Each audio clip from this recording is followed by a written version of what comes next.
Hello everyone and welcome to my channel. This is the 38th part of What If Deku Had Psychokinesis. I hope you enjoy. Link to the original story and author in the description. Chapter 38, Hopeless Pessimist, Hopeful Optimists, and Hateful Cynicist. With a pounding headache, Izuku winced as he opened his eyes and wished that whoever was shining their flashlight into his face would stop. Easy there, take it slow. Izuku also wished they'd stop yelling into his ear. For the next few seconds, Izuku had no idea where he was or what was even going on. His memories felt hazy, discombobulated. Trying to remember the last thing that happened to him was like trying to remember the moment right before you fell asleep. Then he felt something soft and warm touch his cheek, and the haze and pain in his head began to lift. If he didn't know better, he'd swore he was being kissed. Uraraka? A dream would explain this, of course.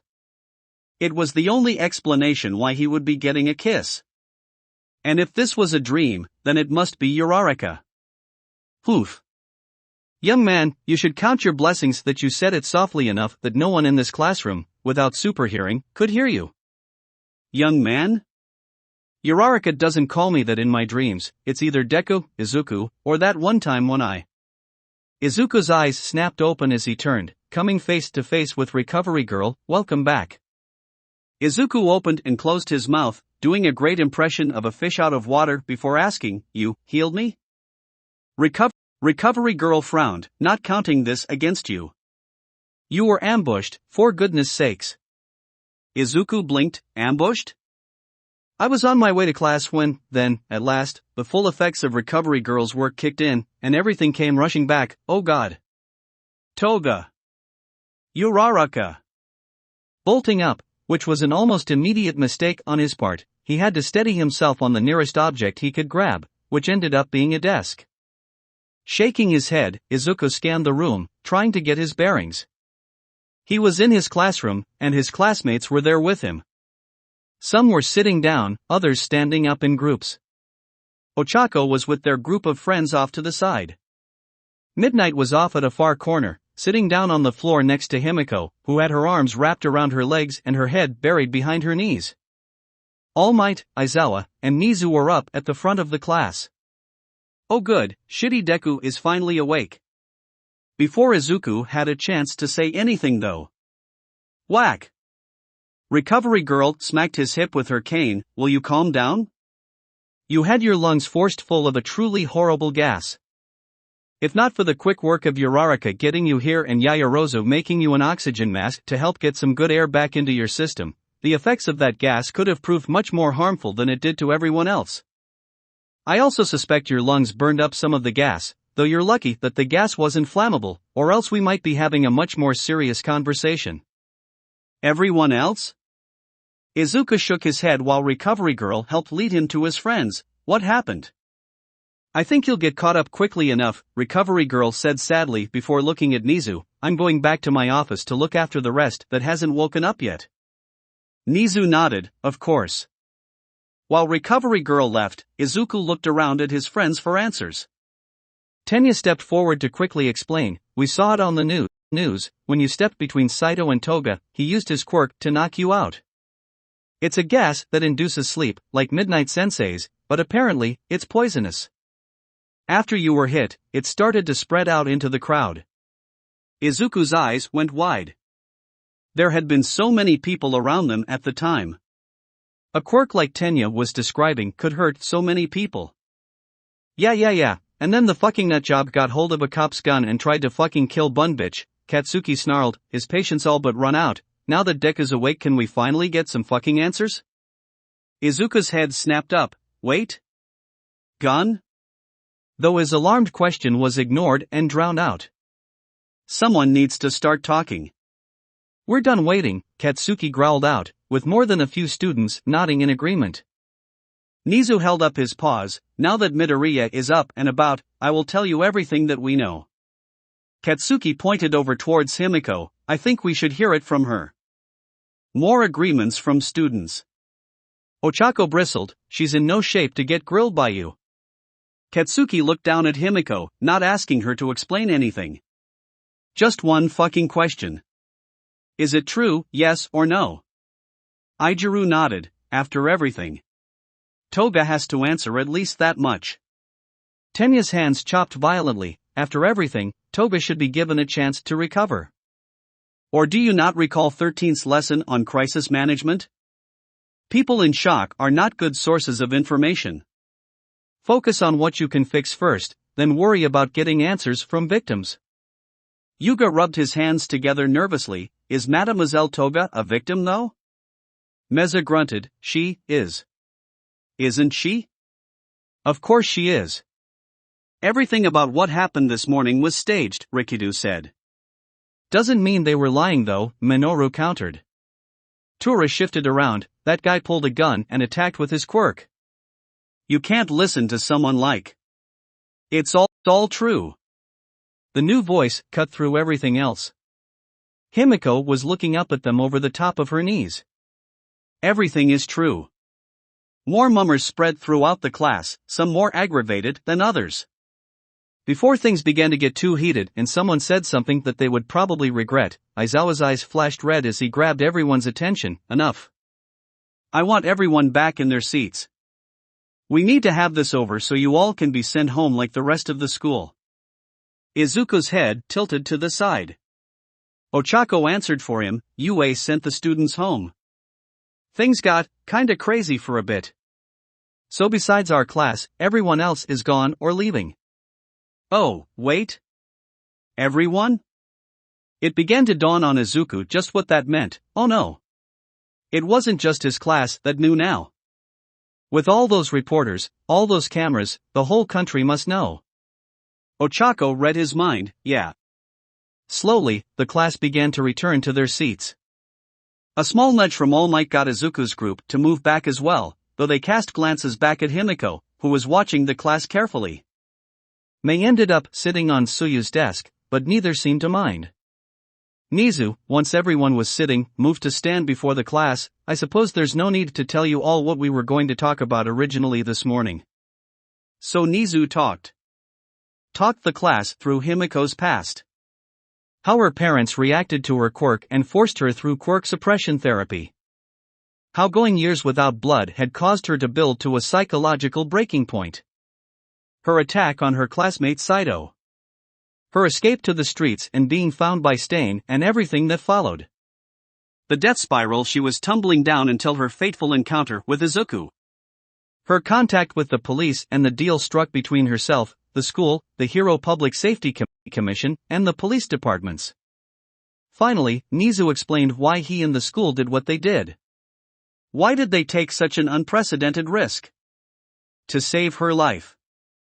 Nizu had said his piece, during which Himiko had been let out of the class, with Midnight by her side.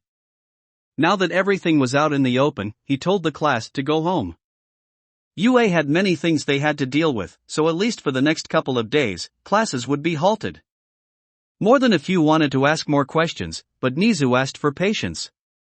He knew they wanted to know more than just Himiko's backstory. They wanted answers for what had just happened too. But like them, the school also had questions about the morning's events. So before he could answer their questions, he had to get answers to his own. The teachers left, encouraging the students not to linger and telling them to avoid the press. As things stood, it would be in everyone's best interest to let the school handle things from here on out.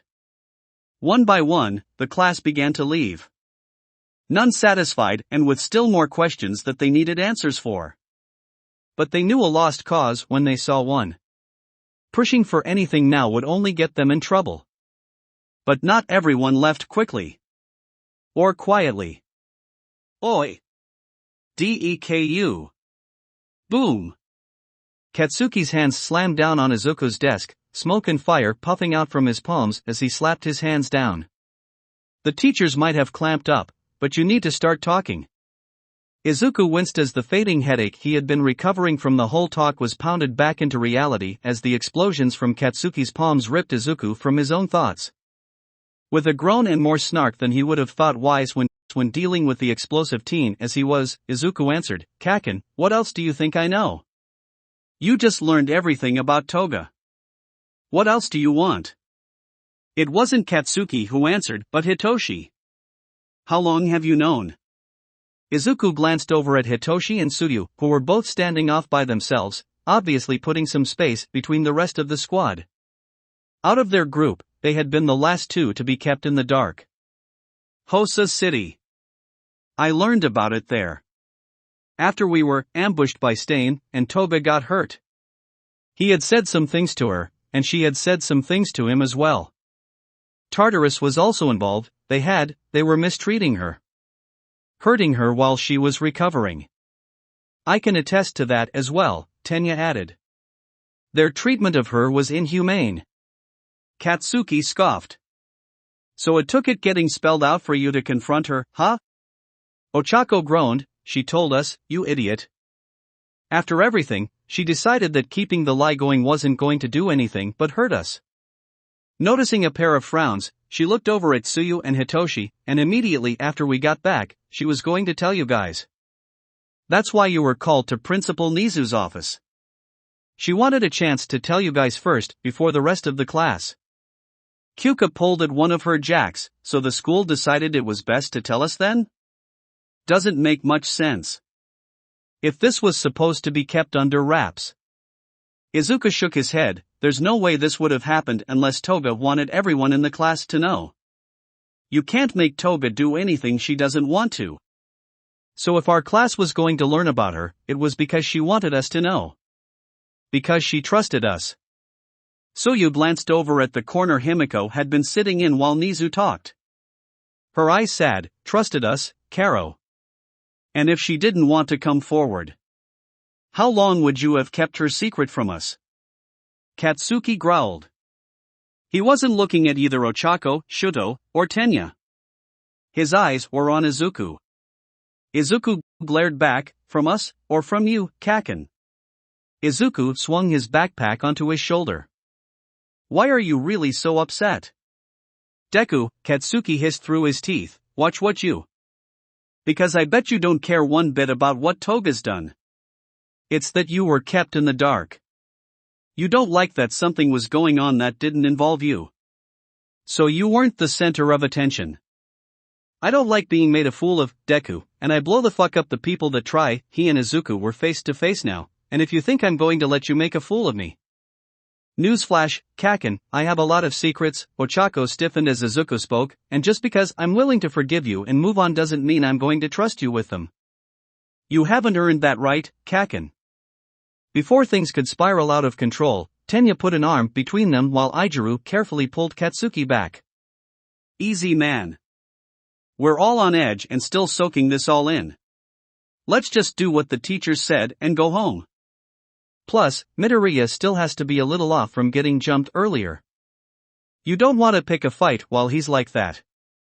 Angry eyes glared at Ijiru, but he wasn't put off and just made sure the two were out the door before anything got started. Slowly, more classmates followed while the squad stayed around each other. Ida, Hitoshi started, drumming his fingers on a desk. You were defending Toga pretty hard while everything was going on. A few heads turned. Ida nodded in confirmation. I did. So did Todoroki. But Toga was trained by Stain. And he attacked you guys in Hosa City. A few more heads turned as classmates stopped leaving the room. We were attacked, yes. And she was too. Stain also injured Toga terribly. And you're just alright with everything? You were acting like everything was normal when you got back. Hitoshi wasn't raising his voice. In fact, he was calm and collected as he questioned Tenya. Ida was a little unprepared to be the one getting questioned, as he wasn't the closest to Himiko. At least compared to Izuku and Ochako. Shinso, why are you asking me this? Because it was your brother that was almost killed by Stain. Out of everyone here, you got hurt the worst by this mess. Every eye remaining in the class was looking at Tenya now. I guess I want to know how you've just been able to put Toga's past behind you. Tenya was quiet, his features stiff as he looked at Hitoshi, then at the rest of his remaining classmates. Finally, he answered, I didn't. Mina poked her head through the door of the class. Along with a few of the other students that had left. Tenya took a breath. I will tell all of you the exact same thing I told Toga after I learned the truth. From her and from Principal Nizu. I don't think Toga is a good person, but I don't know that for certain yet. The things she has done are not actions that I can simply overlook. He glanced at Izuku and Ochako when he said that. The way she acts in class, her obvious disregard and contempt for rules. The way she fought during the villain attack. Toga called herself a monster, and if you look at her past, I don't think there are many that would argue with her. But when you look at her actions here, yes, she's vulgar, and yes, she breaks rules when she thinks she can get away with it or because she doesn't care, but look at the reason behind her actions. Her joining UA selfish?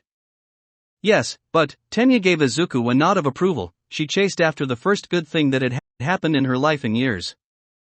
A monster wouldn't have recognized a life-saving chance like that. During our first day, she assaulted Bakugou, somewhere in the hall, a very dangerous growl echoed, but think of the reason behind her actions. Bakugou was charging Midoriya. She was acting to protect someone. Tsuyu rubbed her hands together.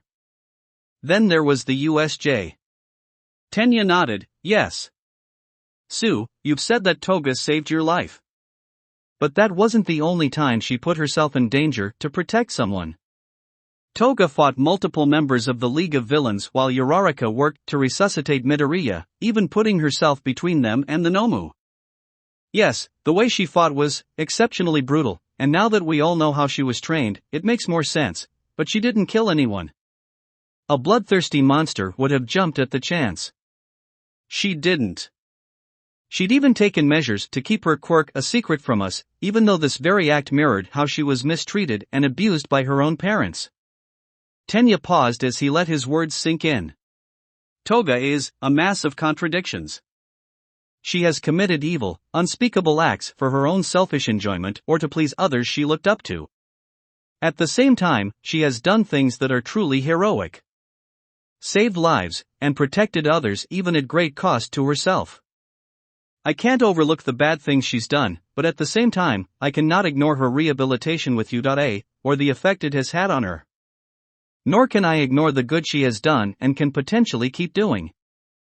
I told Toga she was not a monster, but she was not a good person. She was something else.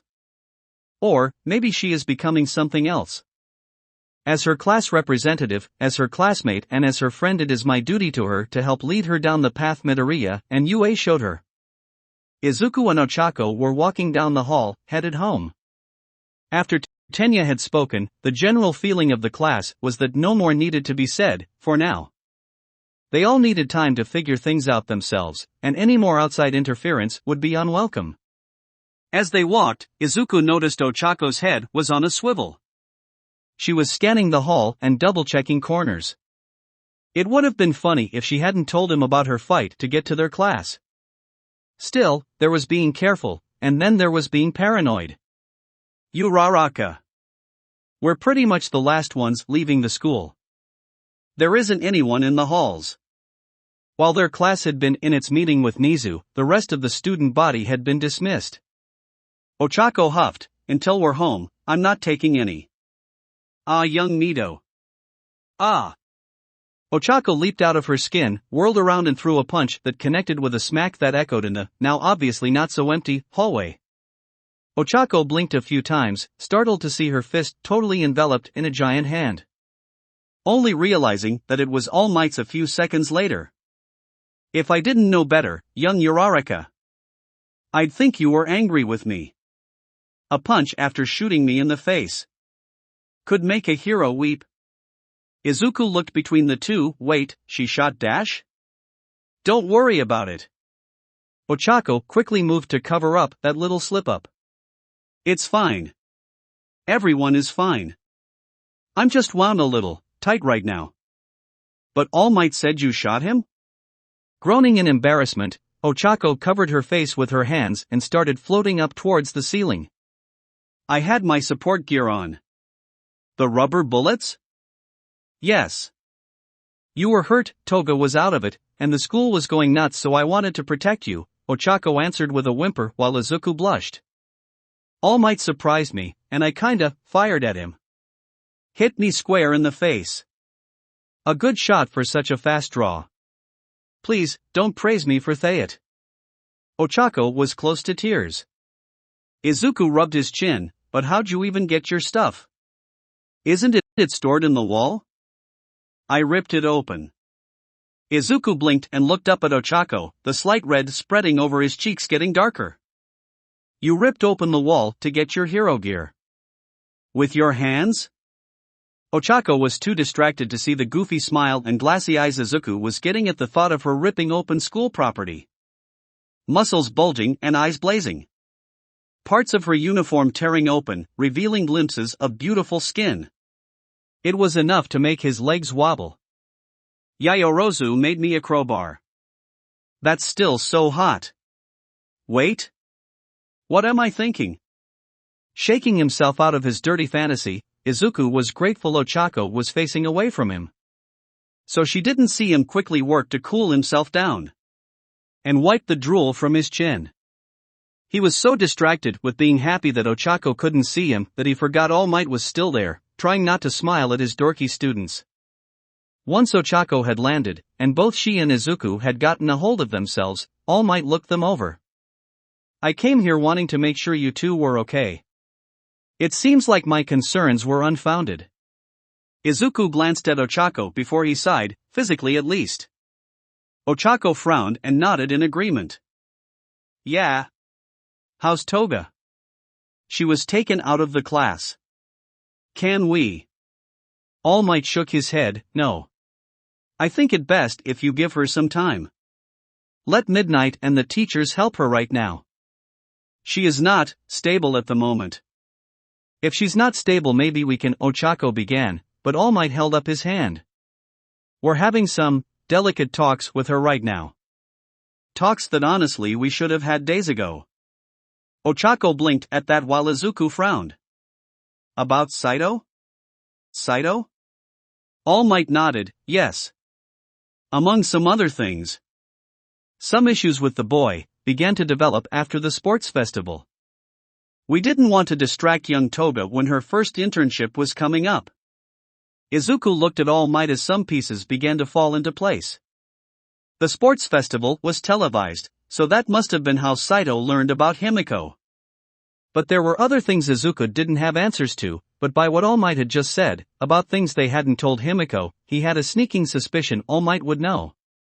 All Might, Izuku began, his mouth turning down as his train of thought led him to a not-so-happy conclusion. Saito said something about heroes coming to his home and threatening him and his family.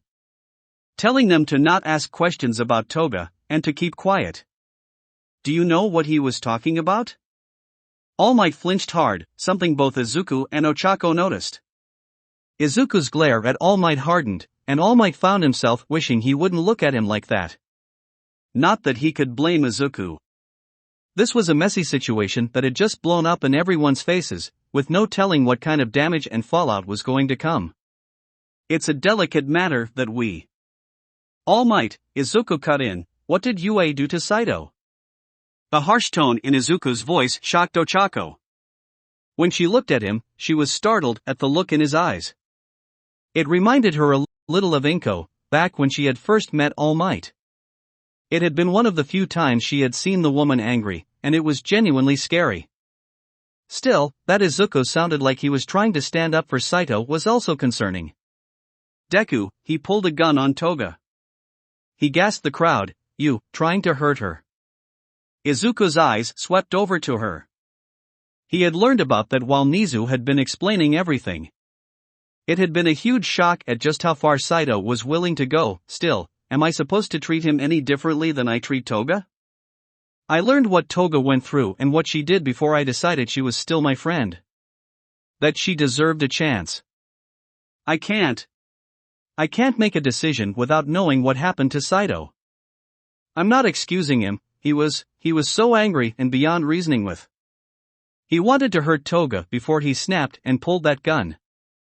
I need to understand. Don't you?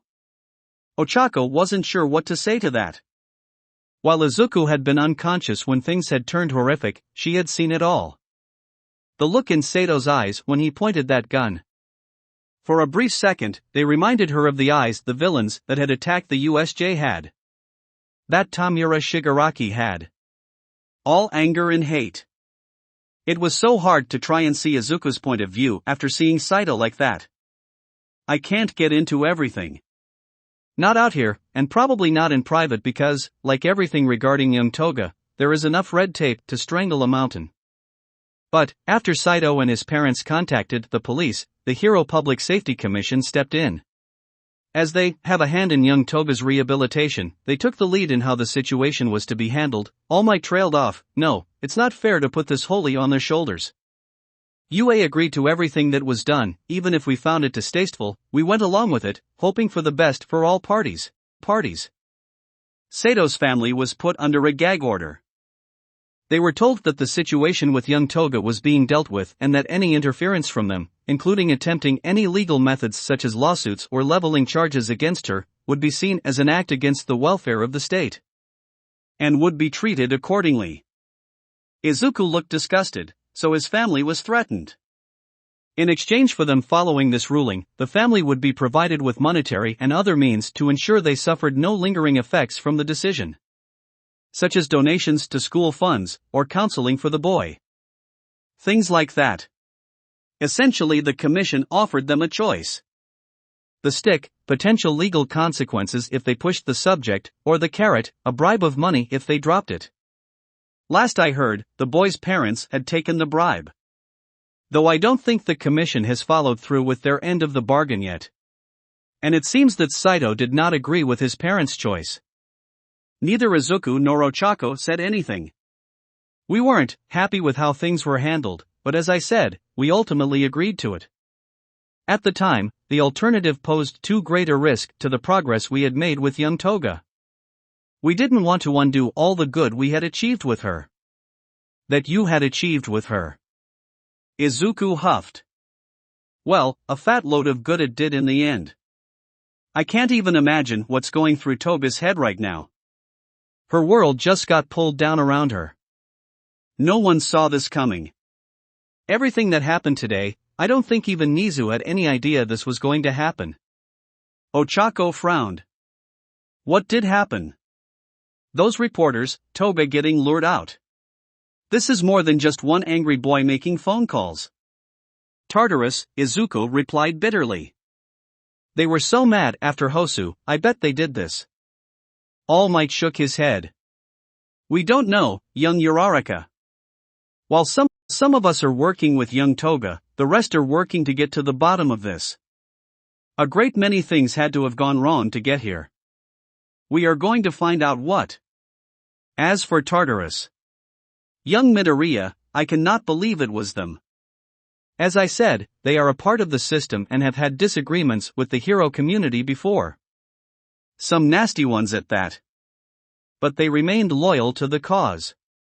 For them to go rogue, it's just not possible. Maybe not all of them, but a rogue agent. One of the officers at the hospital? Like that officer Shishikura? Izuku pushed. All Might didn't say anything at first. Izuku and Ochako looked up at him, and it seemed the idea wasn't that extreme. We are looking at all possible angles. Izuku crossed his arms. What other possible answers could there be? Unless the police force or the hero public staff. Young Midoriya, All Might cut in, I understand you are upset, but this line of thought isn't going to help anyone. You need to trust the branches that help us heroes. Even when you just admitted that those branches are involved in shady tactics? Izuku countered. Ochako crossed her arms too. Maybe they decided Toga was worth the trouble and red tape? No. The commission wouldn't do that. Not after everything. Please let the teachers figure out what is going on. I don't want you both to start feeling this paranoid about things. Getting jaded this soon to every support system we heroes have is not healthy, nor will it help you in the future. As I said, they are part of our world, and if you turn your backs on them, you're cutting off your own potential as professional heroes. All Might put his hands on their shoulders. Please. I'm asking you to trust me on this. We will get to the bottom of this. While he couldn't blame the two, All Might wished that their replies that they would trust him hadn't been so subdued. Besides the assumed betrayal of trust from the forces meant to support heroes, they had caught a glimpse of the more unfortunate side of being a hero. The political side. The backroom deals and settlements. The methods to keep the world spinning. After pushing through the raging rapids of tears that burst through the front door to his home, Izuku was pulled into a hug that he was sure was going to crack him in half. Mom. I'm fine. I saw everything on the news. Oh, I was so worried. Inko kept sobbing, and Izuku's struggles only got worse when a vice-like grip latched onto his leg. Eri had wrapped her little arms around his leg and wasn't letting go.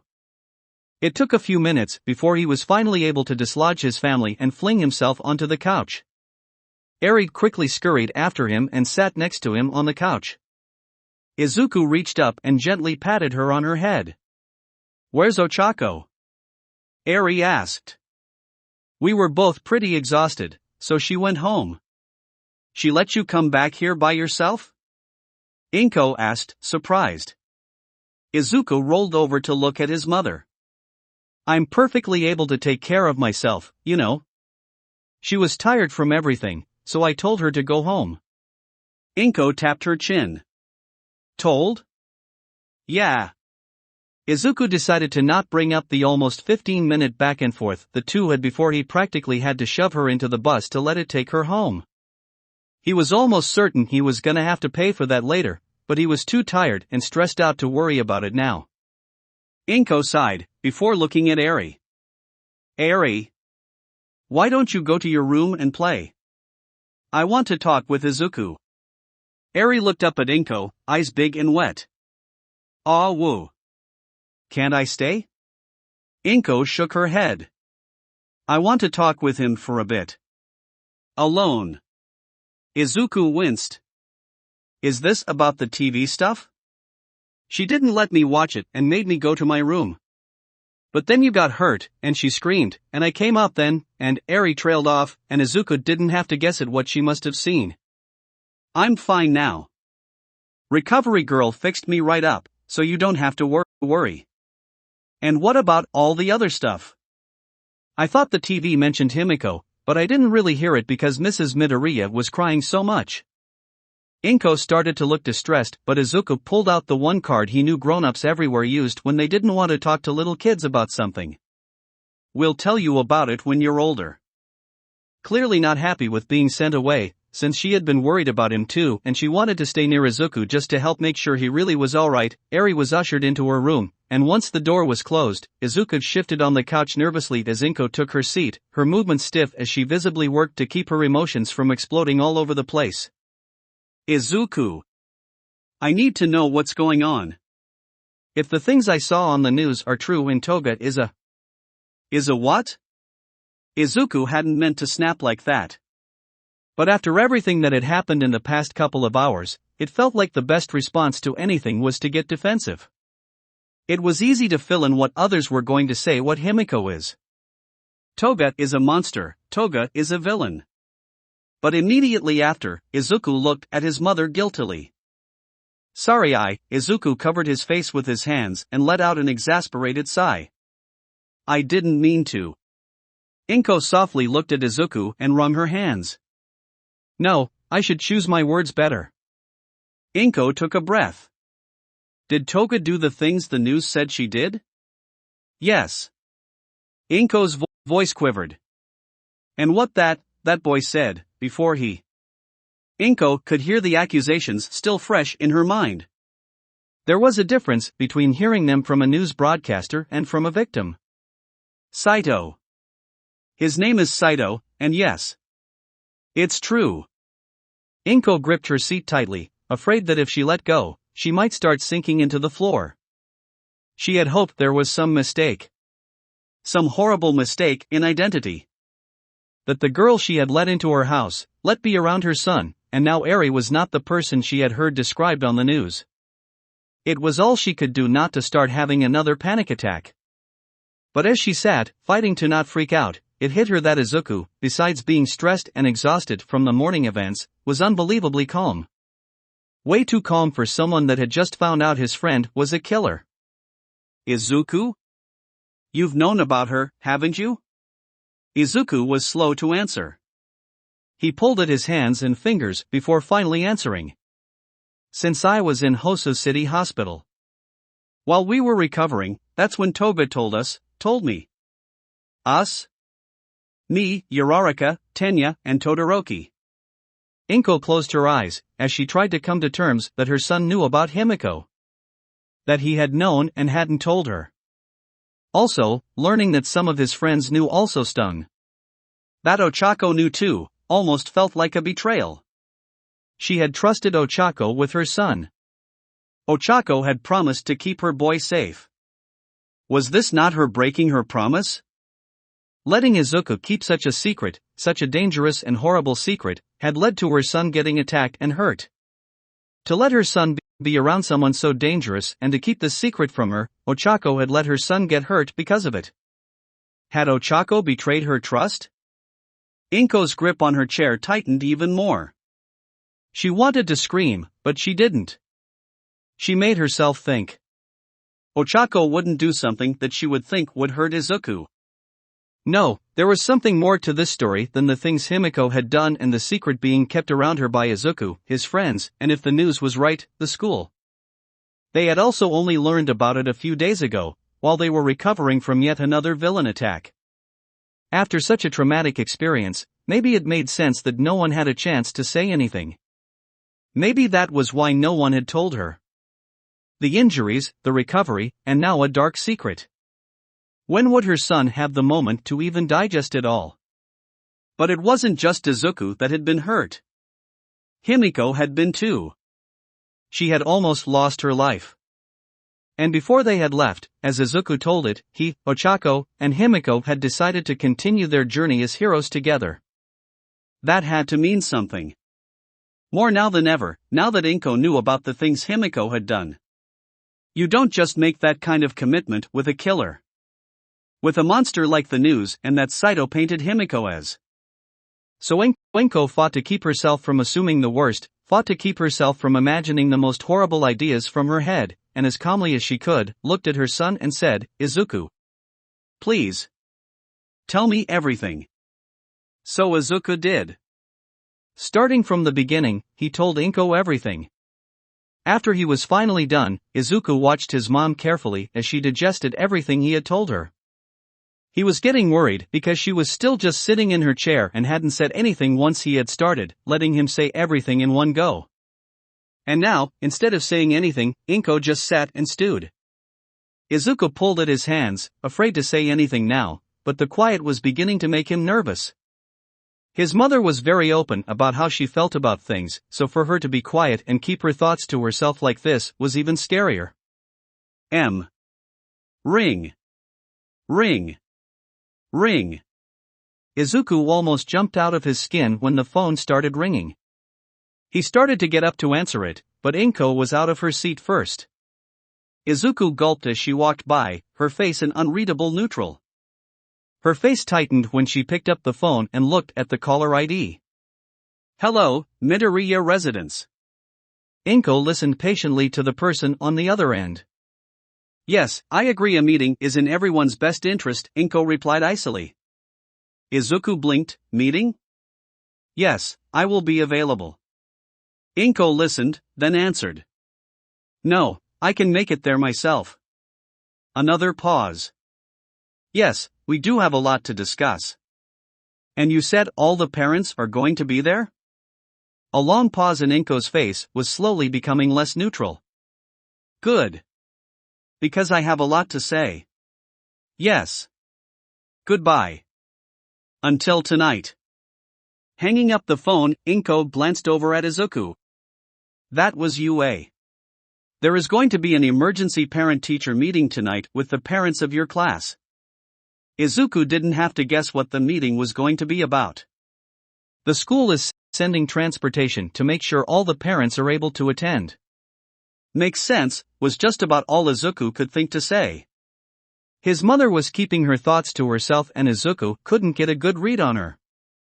I need to get ready. Inko looked away as she walked off. I'll leave some money for you to order some dinner later. You'll need to look after Eri tonight. And she was gone into her room, leaving Izuku to wonder just what she was thinking and what she was planning on doing at the meeting. This is NHA News, coming to you with up-to-date reports on the ongoing crisis at UA. While the school has yet to release any official statement, other organizations have commented on the events this morning and on the subject of Toga Himiko. Tartarus, the organization responsible for the secure imprisonment of the country's most heinous villains, released this statement. We are deeply disturbed by the decisions and actions of the UA taking in a known dangerous suspect and circumventing the system this country has put in place to safeguard its citizens, for whatever reason, is naive at best and criminally dangerous at worst. While we cannot speak on the process that this decision was made, we were only made aware of the move after everything was finalized. We are deeply disturbed that our experience with villains was not used when deciding the best course of action. However, we stand ready to help ensure the people that we are ready to make sure that no monster will be a risk to them. When asked if that meant they were applying to have Toga moved to their facilities, even though she is still a minor, Tartarus stated that they will do what is necessary to protect the people from the evils of this world. Click. Errands of Toga Himiko. Our reporters were able to get this statement from them. We're so sorry.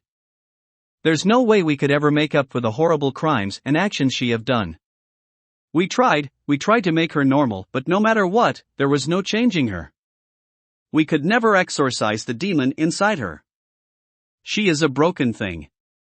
When we were told, and let me reiterate, told, by the Hero Public Safety Commission that UA was going to be taking custody, we hoped that UA would have been able to contain her. Keep her locked up. At least it wouldn't be a prison, but we had no idea they were going to turn her into a student and pretend nothing had happened? What could they have been thinking? She's not a normal child, did they really want her so that they could make her a hero? It's absurd. When pressed about what actions they took to try and cure their daughter. Click. The president of the Hero Public Safety Commission has released a statement, condemning the acts taken against the school. The president's statement failed to address the issues of Toga Himiko, and instead, after confirming their support for UA, focused on the questions and accusations leveled against their organizations. Let me address one last thing. The Hero Public Safety Commission does not, nor have we ever, used the school systems to find or train agents that work outside of the law. These rumors of spies and assassins are the mad ramblings of degenerates, villains, and failed members of our society to chip away at the foundation the Hero Public Safety Commission has worked so hard to create. Like these failures, these ideas are best left forgotten and buried away from the public's mind. When pressed to issue a statement directly regarding the training of Toga Himiko, or if UA is now running some kind of villain rehabilitation program, the Hero Public Safety Commission replied simply with, "We will not comment on any involvement between ourselves, UA, and the student at this time. The issue is sealed by court order." Click. Fickle statement regarding the apparent unintentional release of documents regarding Toga Himiko.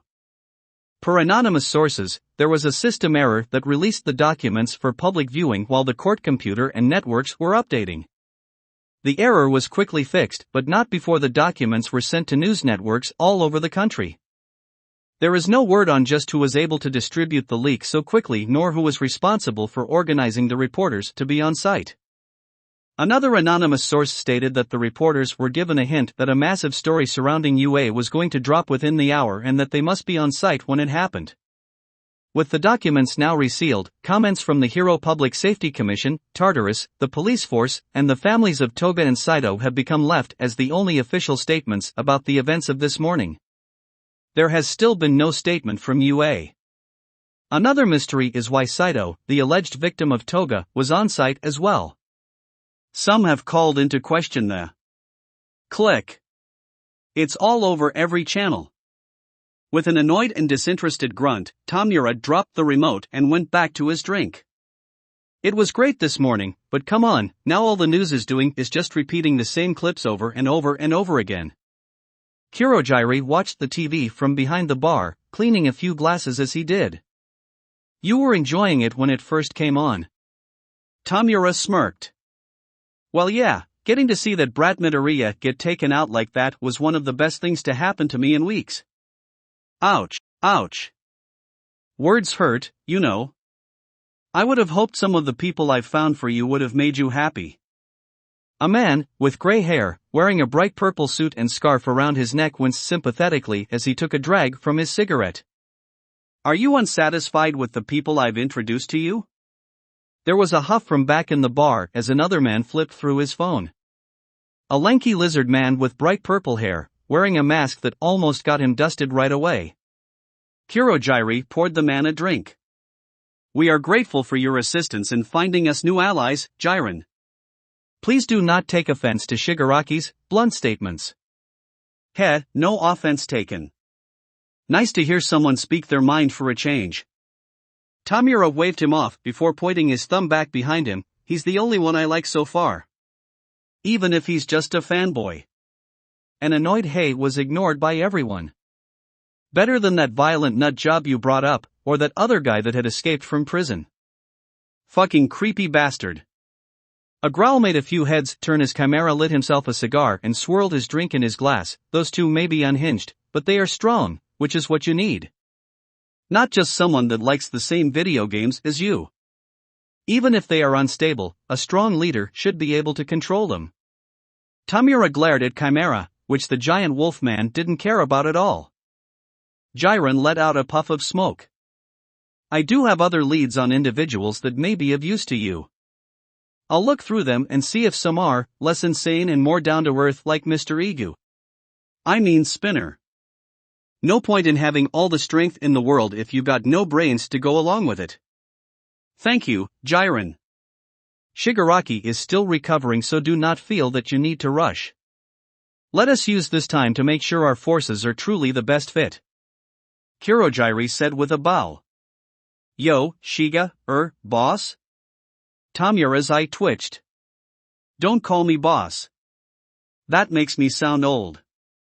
Just Shigaraki is fine. And what? Spinner pointed at the TV, which had a video of the confrontation between Izuku, Ochako, Himiko, and Saito playing again. I'm pretty sure I know that kid. Heads turned to look at Spinner, then at the TV. Tamura pointed, you mean the gas kid? Yeah. I've been talking with this guy for a while now. About fake heroes and how corrupt this society is. Didn't know his real name though, but some of the stuff he talked about made it seem like he had been wronged by the heroes pretty recently. Jiren rubbed his chin. That kid was screaming a lot about fake heroes and how he had been threatened to be silent about the crap that happened to him. Tamura huffed. Knew that bitch was a nut job. Spinner went on, well, after everything on the news, I went to check the message boards, and I just saw he left me a DM said he was finally going to get justice and to keep my eye on the news. Tamura looked up at the screen again, which now had a replay of Sato's attack on the reporters and his immediate capture. Interesting. And with the way that the UA staff was manhandling this poor victim, is it any wonder that he lashed out? While there is no question that this boy must be held responsible for the injuries he caused, one must ask, if UA is so dead set on making sure Toga Himiko faces no consequences for her actions, then perhaps UA should shoulder the blame for the horrific catastrophe that happened today. As Vlad King finished reading the news off his phone, Midnight snarled and smashed her fists onto her desk. Those stupid jackasses. What the hell do they think happened today? And this has to be one of the first reports I've read that actually mentions what that Saito kid did. Not only did he use his quirk to harm people, but he pulled an officer's gun and took a shot. All Might shook his head. It doesn't look like every station is following the same logic, but none of them seem to want to take responsibility for causing the scene in the first place. Snipe laughed, the press? Take responsibility? That's a good joke. What about the question that one reporter brought up? About us training assassins for the Hero Public Safety Commission? How many are jumping on that? President Mike asked. Vlad King shook his head, not many, thank God. Seems like whatever that crazy woman was trying to stir up got buried when Saito snapped. Snipe crossed his arms and thought. They brought up Lady Nagant. That's not a name that's been spoken much in the public for years. Hell of a choice to try and push your story. Especially because of why she's in Tartarus. Her story was always odd, I admit, but the contract killer angle is absurd, Vlad King said. Aizawa tapped his desk. Out of curiosity, have any of the news stories mentioned whose idea it was to bring Saito here? Not a damned one. Everyone in the office groaned. Snipe checked his watch. Midnight, how long is Toga going to be out for? Another couple of hours at least. Midnight said with a sigh. She'll be asleep until about when the parent-teacher meeting starts. She hadn't liked having to use her quirk to put Himiko to sleep, but at the rate their conversation had been dissolving, it had to be done. Midnight also suspected Himiko had wanted to be knocked out, seeing as she hadn't done anything to avoid Midnight, as she had ripped open a small hole in her costume and had hugged the girl to try and make her stay calm. Any word about her request? Nizu nodded. I've been in contact with the president of the commission. She agreed to work with the authorities to have Saito released back into his parents' custody. And we are working to have any charges brought against him minimized as much as possible. I know Toga wants him off scot-free, but that might not be fully possible. But the commission does seem to think keeping him out of jail is the best option. All Might scoffed.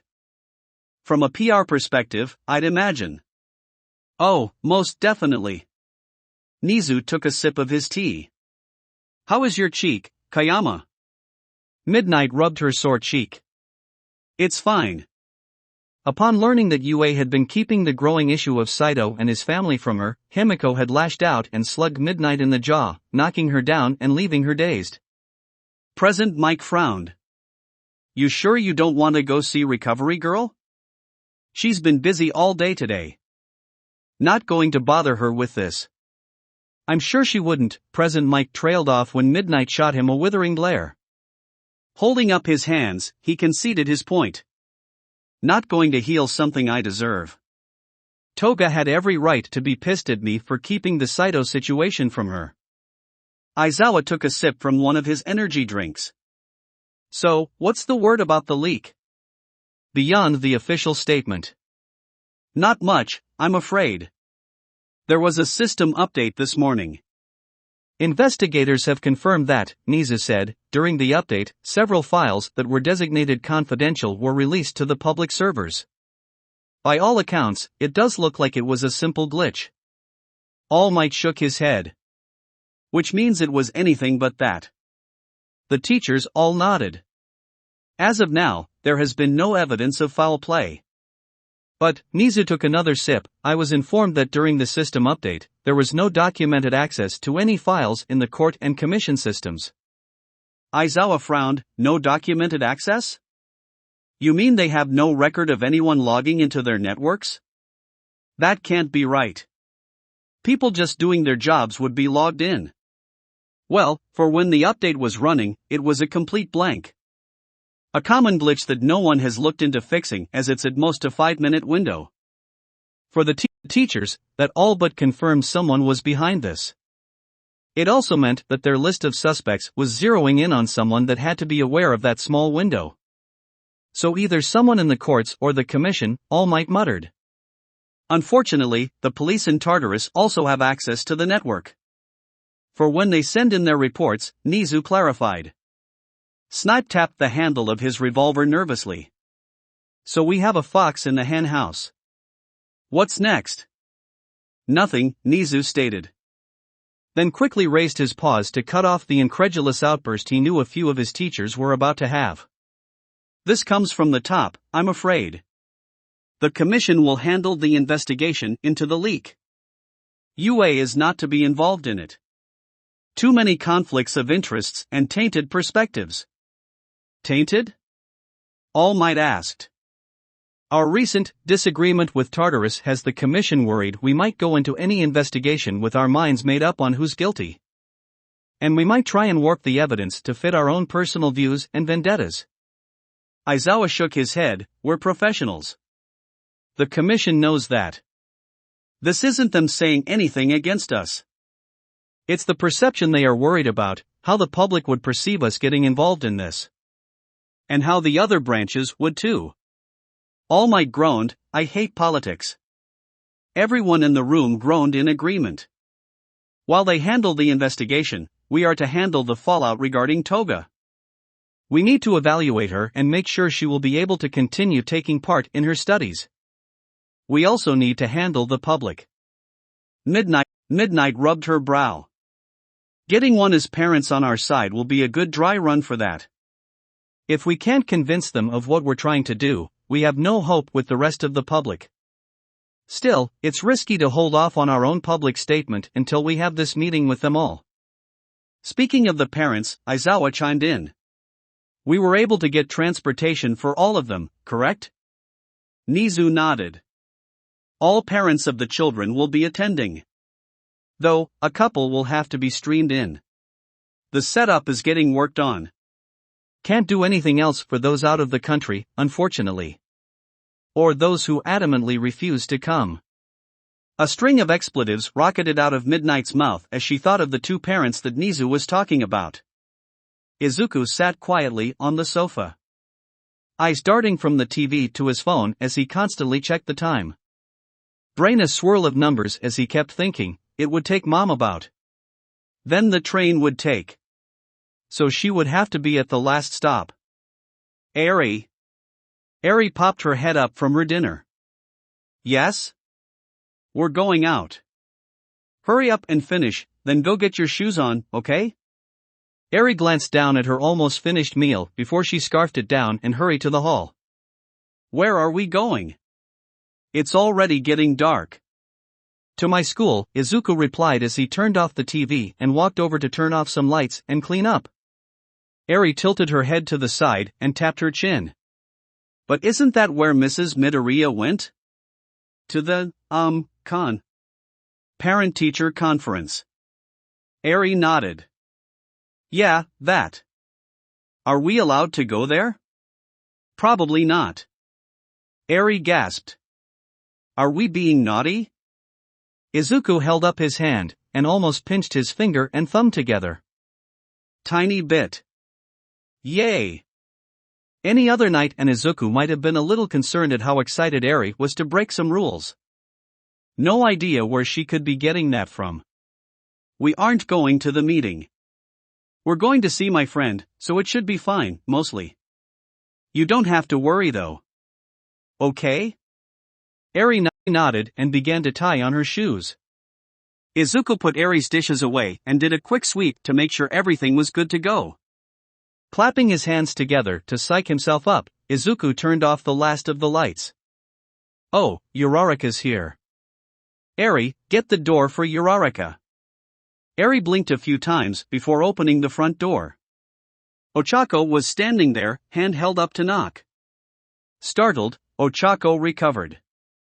Oh. Hello, Eri, Ochako said with a smile. Noticing she was dressed to go out, she patted the girl's head. Are you going somewhere? Izuku walked into the hall and sat down as he grabbed his shoes to put them on. I'm going to go see Toga. Ochako didn't look surprised at all. She just nodded. Same. Thought I'd swing by here and see if you wanted to come with me. Great minds think alike, I guess, Izuku mused with a smile. Eri looked between the two. Oh, this must be what Mrs. Midoriya meant. Both Izuku and Ochako looked at Eri questioningly. Eri pointed at them. She said you two share a brain cell. Izuku burst out laughing. I guess we've been around each other long enough that we. Uraraka? Why do you look so offended? Ochako puffed out her now red cheeks. If there is only one brain cell between us, I'm the one who's always holding on to it, thank you very much. Aren't you the one that shot All Might? Izuku deadpanned. Gah! After finally getting ready, Izuku and Ochako, with Eri riding on her shoulders, left the apartment and made their way to the train station to get to UA. As they walked, Izuku picked up his phone and began to type away. Ochako could see he was concentrating as he typed. He kept at it for a good portion of the walk to the station. Whatever he was working on was a long message. When he was done, Izuku looked over what he had written, and then, with a few quick taps, pressed send. Ochako's phone chirped and she gave Izuku a questioning look. So what was that? Something for our friends, Izuku said before he explained what exactly he had sent out. You must be the Urarakas. It's a pleasure to finally get a chance to meet you. Inko talks about your daughter a lot. Mitsuki smiled, trying to be polite as she walked up to the couple and Inko. I'm Bakugou Mitsuki, and this is my husband Masaru. Mr. Uraraka bowed politely towards the pair. Nice to meet you. A shame it's like this, he trailed off as the group continued into UA's auditorium for the meeting. The two couples looked down at Inko as she walked silently ahead of them. Mitsuki leaned over, keeping her voice low, which would be a surprise for anyone who knew her, and asked, Has she spoken to either of you? Mrs. Uraraka shook her head. No. She hasn't said a word. Masaru sighed. Considering it was her son that got the worst of that horrific confrontation, I'm surprised she was even able to make this. Seeing that poor boy dropped and motionless on the ground like that, I'm sure was a shock to her. Mitsuki shook her head, let's just keep an eye on her. I have a feeling this meeting is going to get into some fucked up shit, and her poor heart might not be able to take it. That toga. Inko let her into her home. She hung around Izuku and Eri. Her trust must be really shaken. She then looked at the Urarakas. I'm sure you're feeling something like that too. The parents nodded. It puts our daughter's match against her in a whole new light. Still, Mr. Uraraka rubbed his chin, even when that other boy, Saito, I think the news said, was talking about Toga. Ochako didn't seem surprised. She looked like she was going to rip that kid's head off before she grabbed Izuku and Toga and carried them away, Mitsuki recalled. Not really the actions of someone in shock over those horrific claims. Mitsuki paused as something occurred to her. Izuku clearly knew something. He was defending Toga and wasn't shocked about anything. Maybe your daughter knew something too? Mrs. Uraraka shrugged. Unfortunately, we haven't had a chance to talk with her. UA rushed to get us out here, so we've only gotten to send a few texts. She told us she was okay, but needed time to calm down. So I guess you haven't heard anything else about what's going on from your daughter then, Masaru said with a sigh. Katsuki wasn't in the mood to fill us in either. Mitsuki frowned, damned brat. He needs to grow out of these temper tantrums already. Her eyes then went back to Inko. Hey, did Izuku happen to tell you anything? Inko practically ripped the door to the room off its hinges as it slammed into the wall, and she stormed into the meeting room, leaving the four to blink a few times. Well, that's a fucking yes. Quickly going after Inko, they moved down the aisle and towards the marked seats that were already filled with parents. Their conversations carried in the large room. Some expressing worry. Some frustration. And some anger. Everyone had something to say. Except in the front row where a large section of seats was noticeably empty, apart from one man sitting alone. It took a second for the group to realize there wasn't a fire burning in the middle of the chairs but a tall man. Constantly on fire and constantly in a bad mood. Endeavor sat alone in a ring of empty chairs. He'd taken the spot closest to where the teachers were going to sit on stage, and it didn't look like anyone wanted to be near that minefield. Even if they also wanted answers from the school. Mr. Uraraka scanned the remaining seats and found some empty for them. Looks like we can sit, Inko just walked forward, further down the aisle, past the seats Mr. Uraraka had spotted, and towards the empty front. Finding the next closest chair to the teachers, Inko sat down. Right next to Endeavor. Endeavor tilted his head to the side, giving whoever had sat next to him an unfriendly frown that was enough to scare some of the villains he'd put away, but paused when he took notice of who was sitting next to him. The boy's mother. His eyes shifted over to the two pairs of parents. One woman pushed past the rest and sat down next to Inko, giving her a worried look. The others soon followed suit. Endeavor noted the resemblance between the blonde and the boy that had tied for third at the sports festival, and as for the other parents, it was obvious who their daughter was. Looking back down at Inko, Endeavor gruffly offered, "Perhaps you'd be more comfortable at a different seat. My fire tends to make people uncomfortable this close. Burns can be very painful."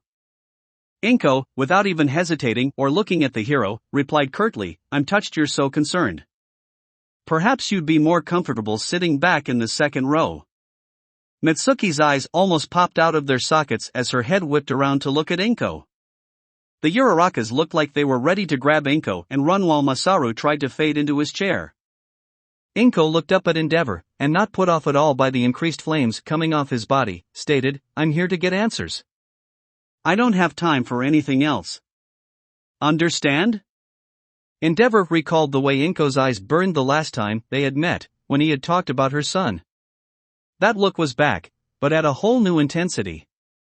And considering what had just happened to her son, Endeavor wasn't exactly surprised. Deciding that this wasn't a fight worth his time and energy, he grunted and asked, "How is your son?" "Recovering at home." The brief, tense pleasantries quickly ended, and both parents turned their attention back to the platform, waiting for the teachers to finally appear. Before Mitsuki could ask what the fuck that was about, the door to the platform opened, and staff began filing in. While the teachers, dressed in suits for the meeting, made their way to their table, Powerloader walked over to a desk and began opening up a few large laptops and connecting them to speakers. Inko scanned the teachers in attendance and listed off their names: Principal Nizu, Midnight, Eraserhead, Ectoplasm, Vlad King, Cementos, Snipe, Hound Dog, Present Mike, and then finally, All Might. All Might looked over the now hushed crowd and scanned the different faces looking back at him. Normally, when he took the stage, people would be cheering. Hearing hushed whispers and receiving varying types of unhappy gazes was a new one for him. He found Endeavor immediately and sighed, having a strong feeling that the other hero was going to be the big obstacle for the evening. Then he saw Inko and wished he was a bit more cowardly, so that he could just leave the stage and not have to face her. She does not look happy. Taking their seats, Nizu bowed towards the crowd of parents. "I thank you all for being able to come to this meeting on such short notice. We will begin momentarily after we make sure the parents that could not be here in person are video called in. It should only be a few moments." Mitsuki shifted in her seat. An unpleasant feeling now sat in her gut. Parents that couldn't be here in person? Powerloader then motioned towards Nizu. "I have her parents connected." Nizu nodded. "Ah, good." Turning towards a camera sitting on the monitor, Nizu addressed the newest arrivals, Mr. and Mrs. Toga. "Can you hear me?"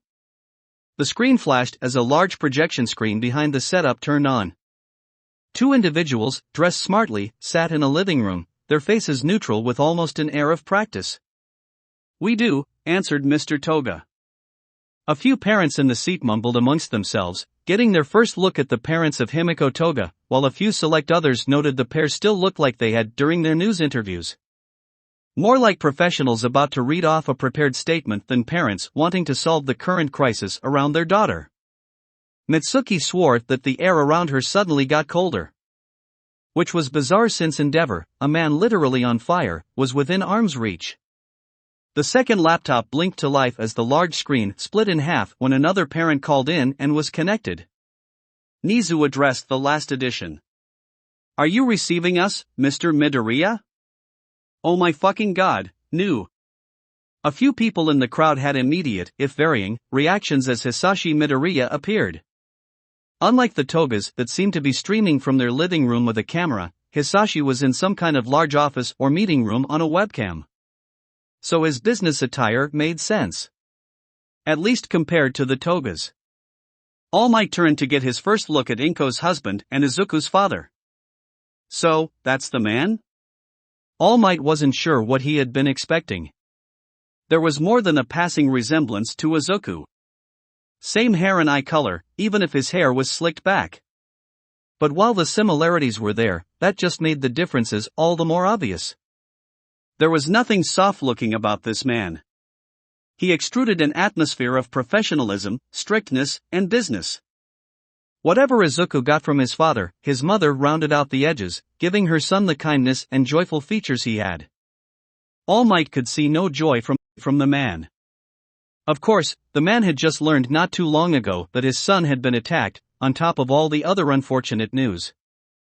While All Might hadn't been the one to make the call, though he felt he should have been, he had watched Midnight make the call and deliver the news. Then received the immediate backlash.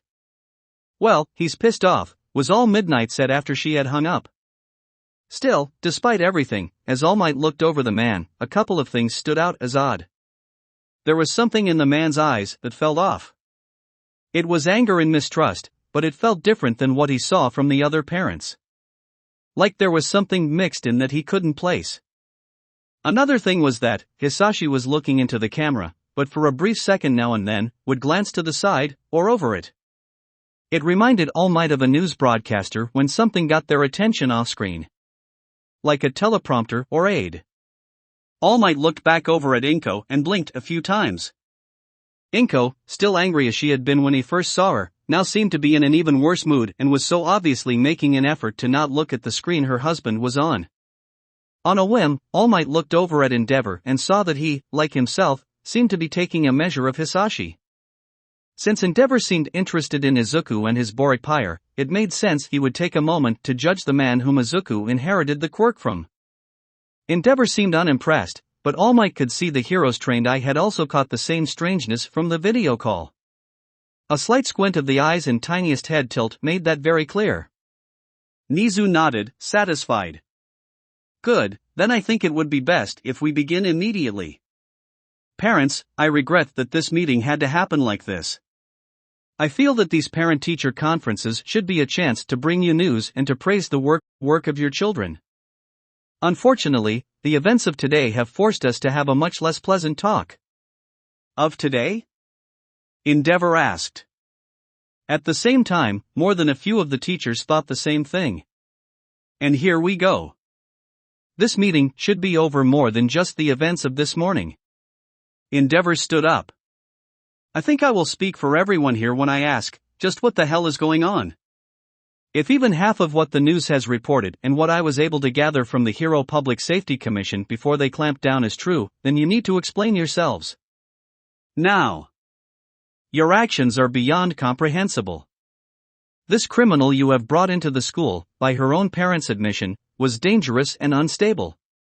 She is a killer, responsible for more than enough deaths to earn herself a death penalty."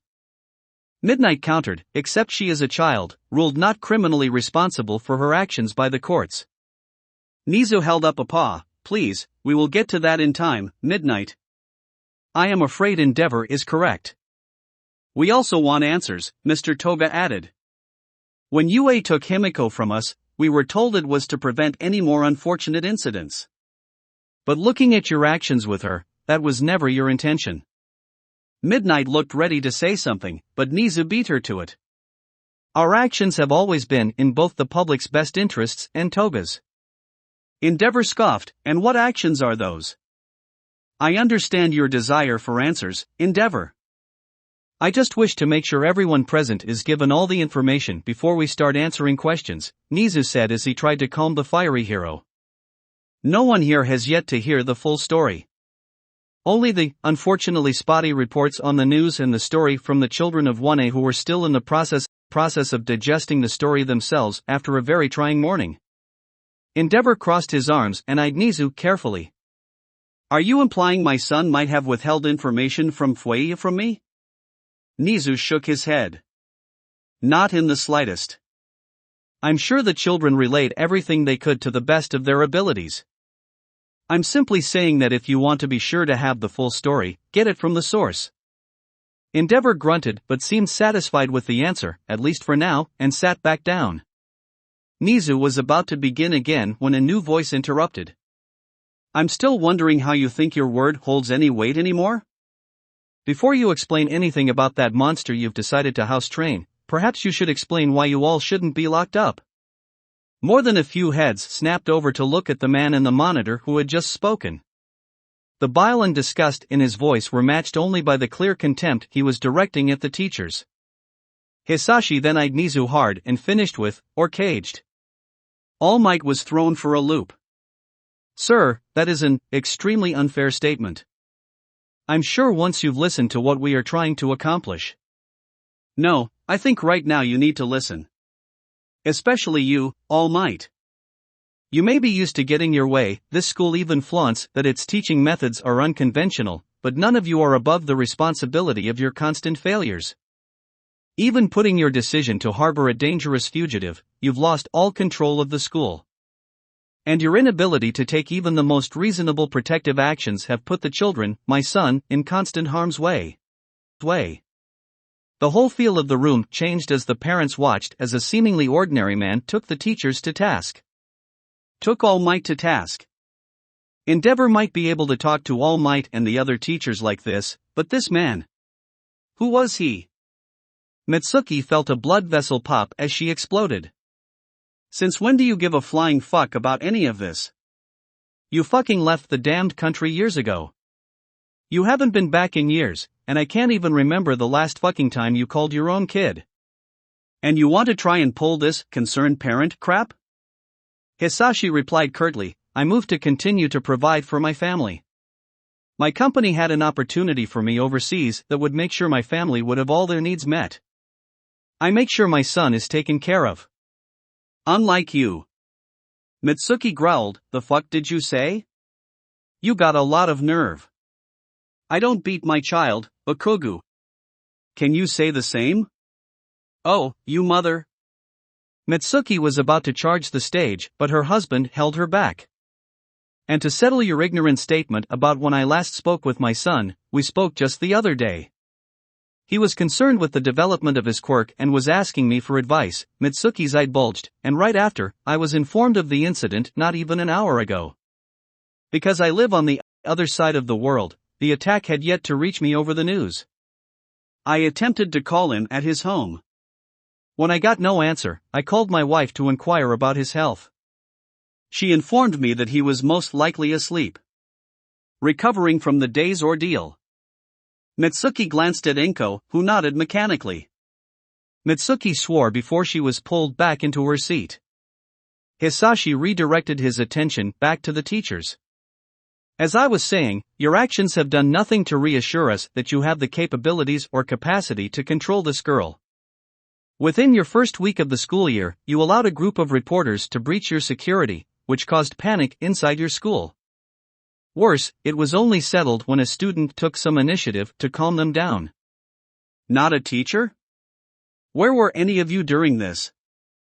Then there is the incident at the USJ.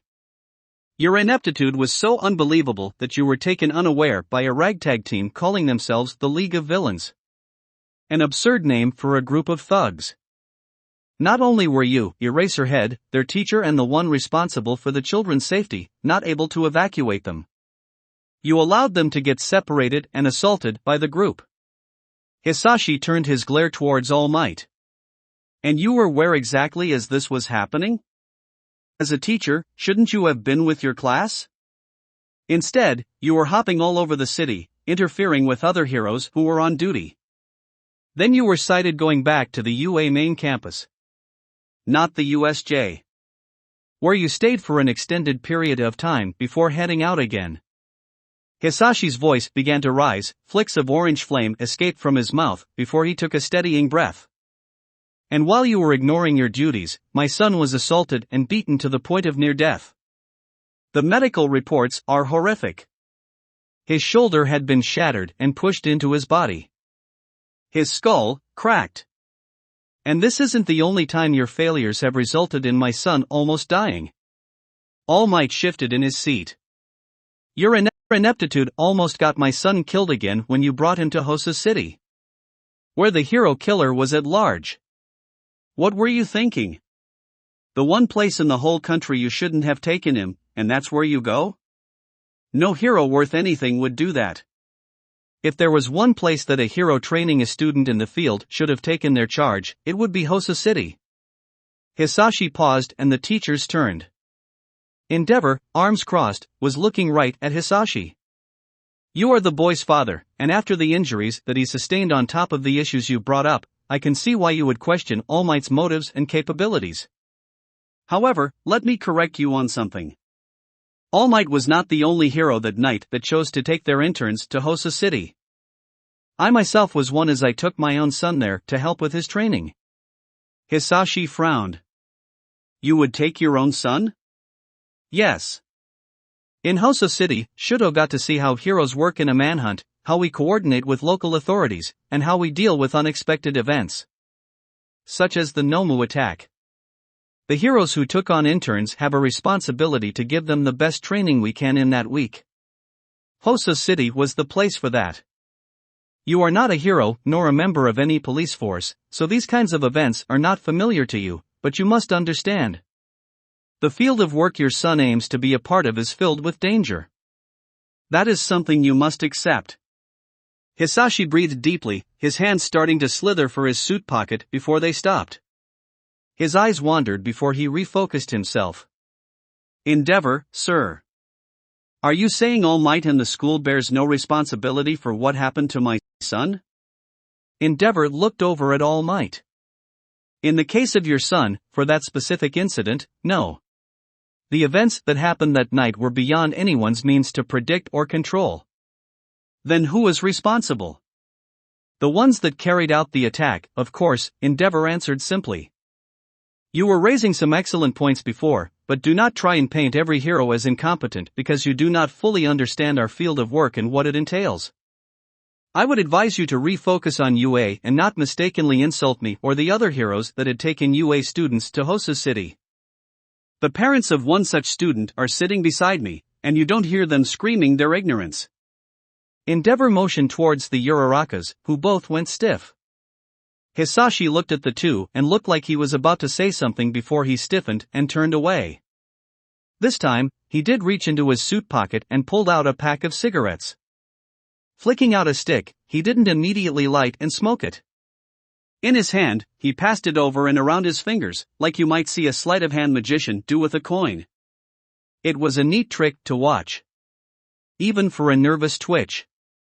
While Hisashi was paused, the Togas whispered to themselves before the husband spoke, I'm afraid I must agree with Mr. Midoriya. The actions UA have taken are not what either of us hoped or expected from such an alleged prestigious organization. The day you took Himiko, you said you would take responsibility and ensure any and all threats would be dealt with. We assumed, as any concerned citizen would when dealing with a horrific villain, that would mean containment from normal people. Mr. Toga paused and then added, and prompt psychiatric evaluations. I would be very interested in knowing who you brought in to handle that matter. When we inquired with the police and Tartarus about the matter, assuming you would go to them for an expert in this field, we were told that they were not aware of any such hire or consultation. The Togas had reshifted the attention of the crowd back at the teachers. Midnight snapped back, the staff here have each been working with Toga to ensure her growth and development. I personally have been leading the initiative as her counselor. The cigarette in Hisashi's fingers stopped as his head jerked. His eyes darted before he refocused on Midnight. You? I wasn't aware you were a professional psychiatrist as well as a hero? But I thought it was Hound Dog who was the school's counselor. Forgive me, but what do you do at the school? Art history. Are you all insane? You. Before you add anything, Mr. Midoriya, Nizu cut in, I would add that Midnight was picked as the best possible candidate to help in Toga's rehabilitation. On the practical side, her quirk would be able to quickly and safely allow her to ensure Toga could be restrained and calmed down if such an event happened that she was provoked. And on a more personal side, because of the horrific actions of her parents that left Toga like a wounded animal, she does not trust anyone in the field of therapy and psychiatry. Because of that, she needed a more unconventional touch. A murmur went through the crowd. While the teachers had been weathering an onslaught from the start, this was the first time they had come out and directly blamed someone. The fact it had been Himiko's parents and the implications of what they may have done got the parents' attention. How dare you blame USU Animal? We did nothing wrong. For the first time, Mrs. Toga spoke, or screamed. She was off her chair and pointing at the screen. Add Nizu. We did everything we could to make her normal.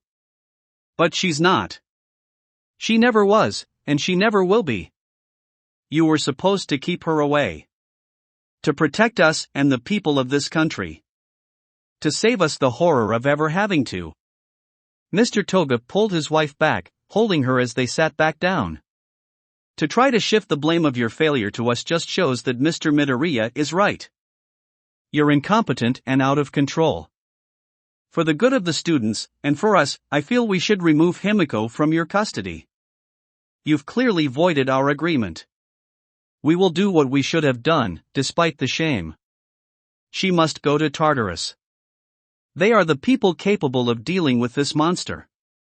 A look from Nizu kept Midnight, and a few other teachers, from exploding in objection. Mr. Toga.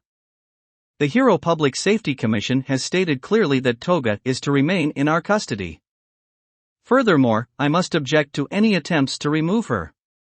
The strides we have made in her rehabilitation over the months would be undone instantly. No, taking her away and then putting her into Tartarus would be the worst possible thing that could be done to her. She is our daughter, and we will. How dare you? The room jumped in shock as a new voice ripped through the air and cut the togas off. Inko rocketed out of her chair, ready to go to war. Endeavor was taken aback, not expecting such fury from the small woman, while Hisashi blinked in shock, seeing something he thought he'd never see again. He almost opened his mouth to tell her to wait, but with a jerk snapped his mouth shut and watched. Mitsuki looked ready to reach out and pull her back. But Inko was already on the stage and stalking towards the monitor. The two people inside looked just as startled, if not more so than anyone else in the room. How dare we, what? Don't you dare call yourselves Toga's parents. After what you did to that poor girl. You've done nothing to give yourself the right to call yourselves her parents. We tried to. Inko whipped her hand around and pointed to the table where the heroes and teachers were sitting. Those people have treated Toga more like a daughter than you ever did. They've been trying to help her.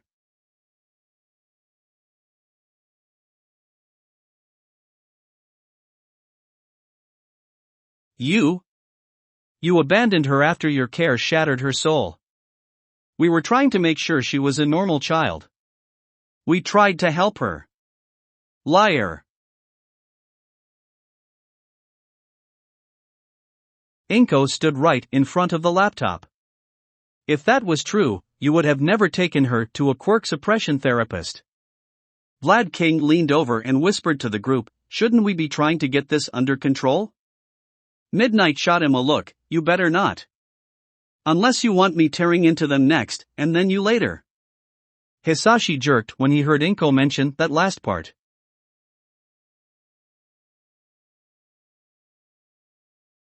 A what? He then looked at the pair, his gaze hardening and a dangerous glint reflected in his eyes. Small whiffs of smoke trailed out as he breathed. Other parents in the crowd also seemed shocked. They were looking at the Togas differently now. If you really, truly, wanted to help Toga, there were avenues you could have taken. Our government has multiple programs for people with quirks that require special care. One of the very first ones on the list is for people with extreme or unusual dietary needs. It took me less than 5 minutes to find multiple locations. You could have taken her to one of them. But you didn't. You took her to a place that has long been decried as outdated, dangerous, and cruel. Why? We just thought, Mr. Toga trailed and stumbled. He glanced at Hisashi, looking for the ally he thought he had in going against the teachers. After Hisashi had launched his attack, Mr. Toga thought for sure he would be someone he could count on. But the anger and raw contempt Hisashi was directing at them now was far worse than the way he had looked at the teachers.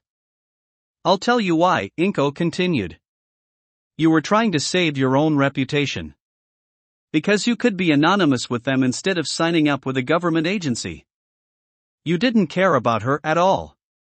And that horror you just spewed at us makes it clear you still don't care about her. You aren't her parents. Inko reached out and through her quirk grabbed the computer's power cord. And this meeting is for teachers and parents only. She yanked the cord out, killing the feed and shutting the call off. With a final crack, Inko slammed the laptop screen closed. The sound it gave off made it obvious she had broken it. Aizawa blinked a few times at the scene and leaned over to All Might to whisper, "And this is the woman you're lying to about training her son?" All Might gulped loudly. Inko was breathing heavily while the parents and teachers watched her. As Hisashi watched her, he looked at her as he tried to get a grasp at what he was seeing. This wasn't the Inko he had had brief phone calls with when he had moved away for years. A weak woman who floundered around in life without direction. This wasn't the woman he married and had given birth to Izuku, a calm and loving woman who was happy to settle down and raise a family. No, this was something he thought he'd never see again.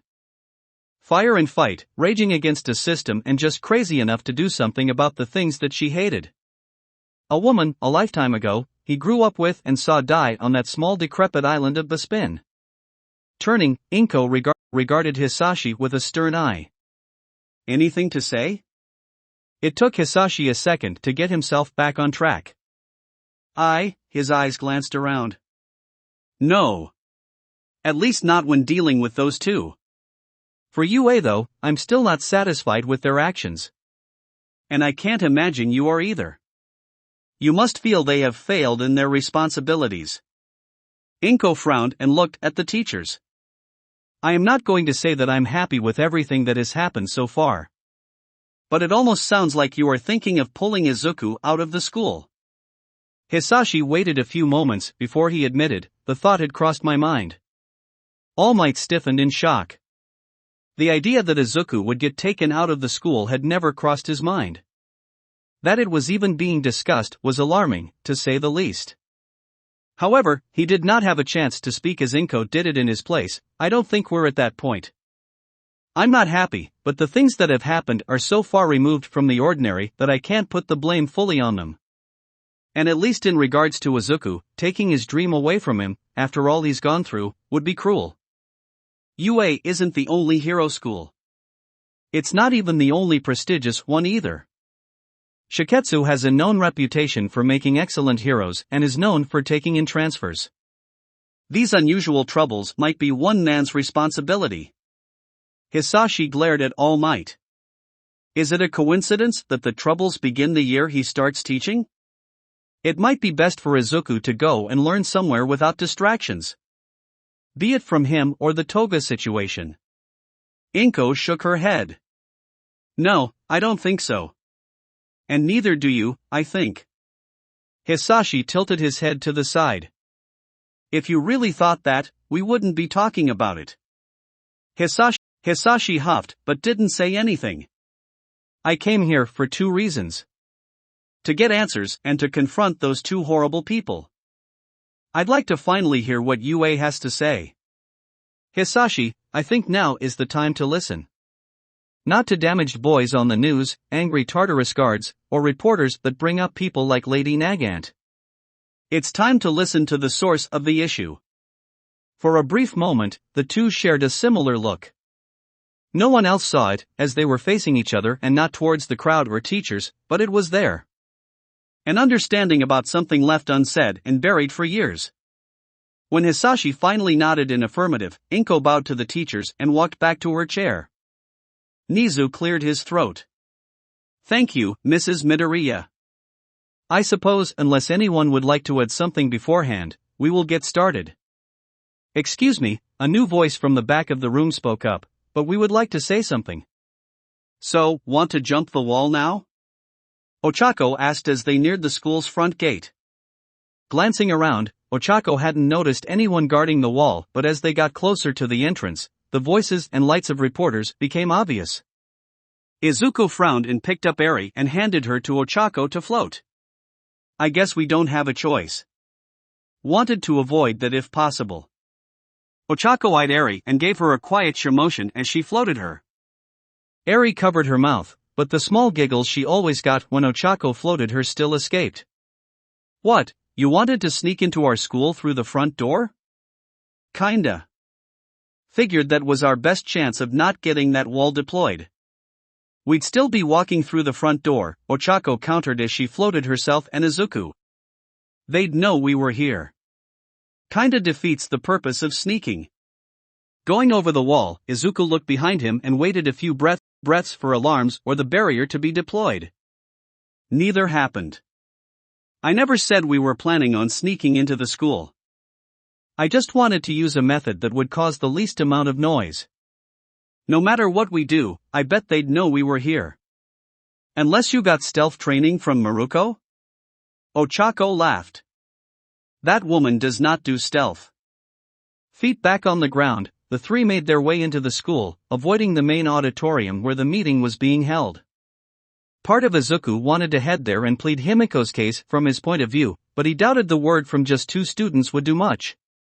Walking down the empty halls, the three finally made it to Himiko's room. Now, Eri, Izuku began before he knocked, Toga has had a really bad day. So she might say some bad things.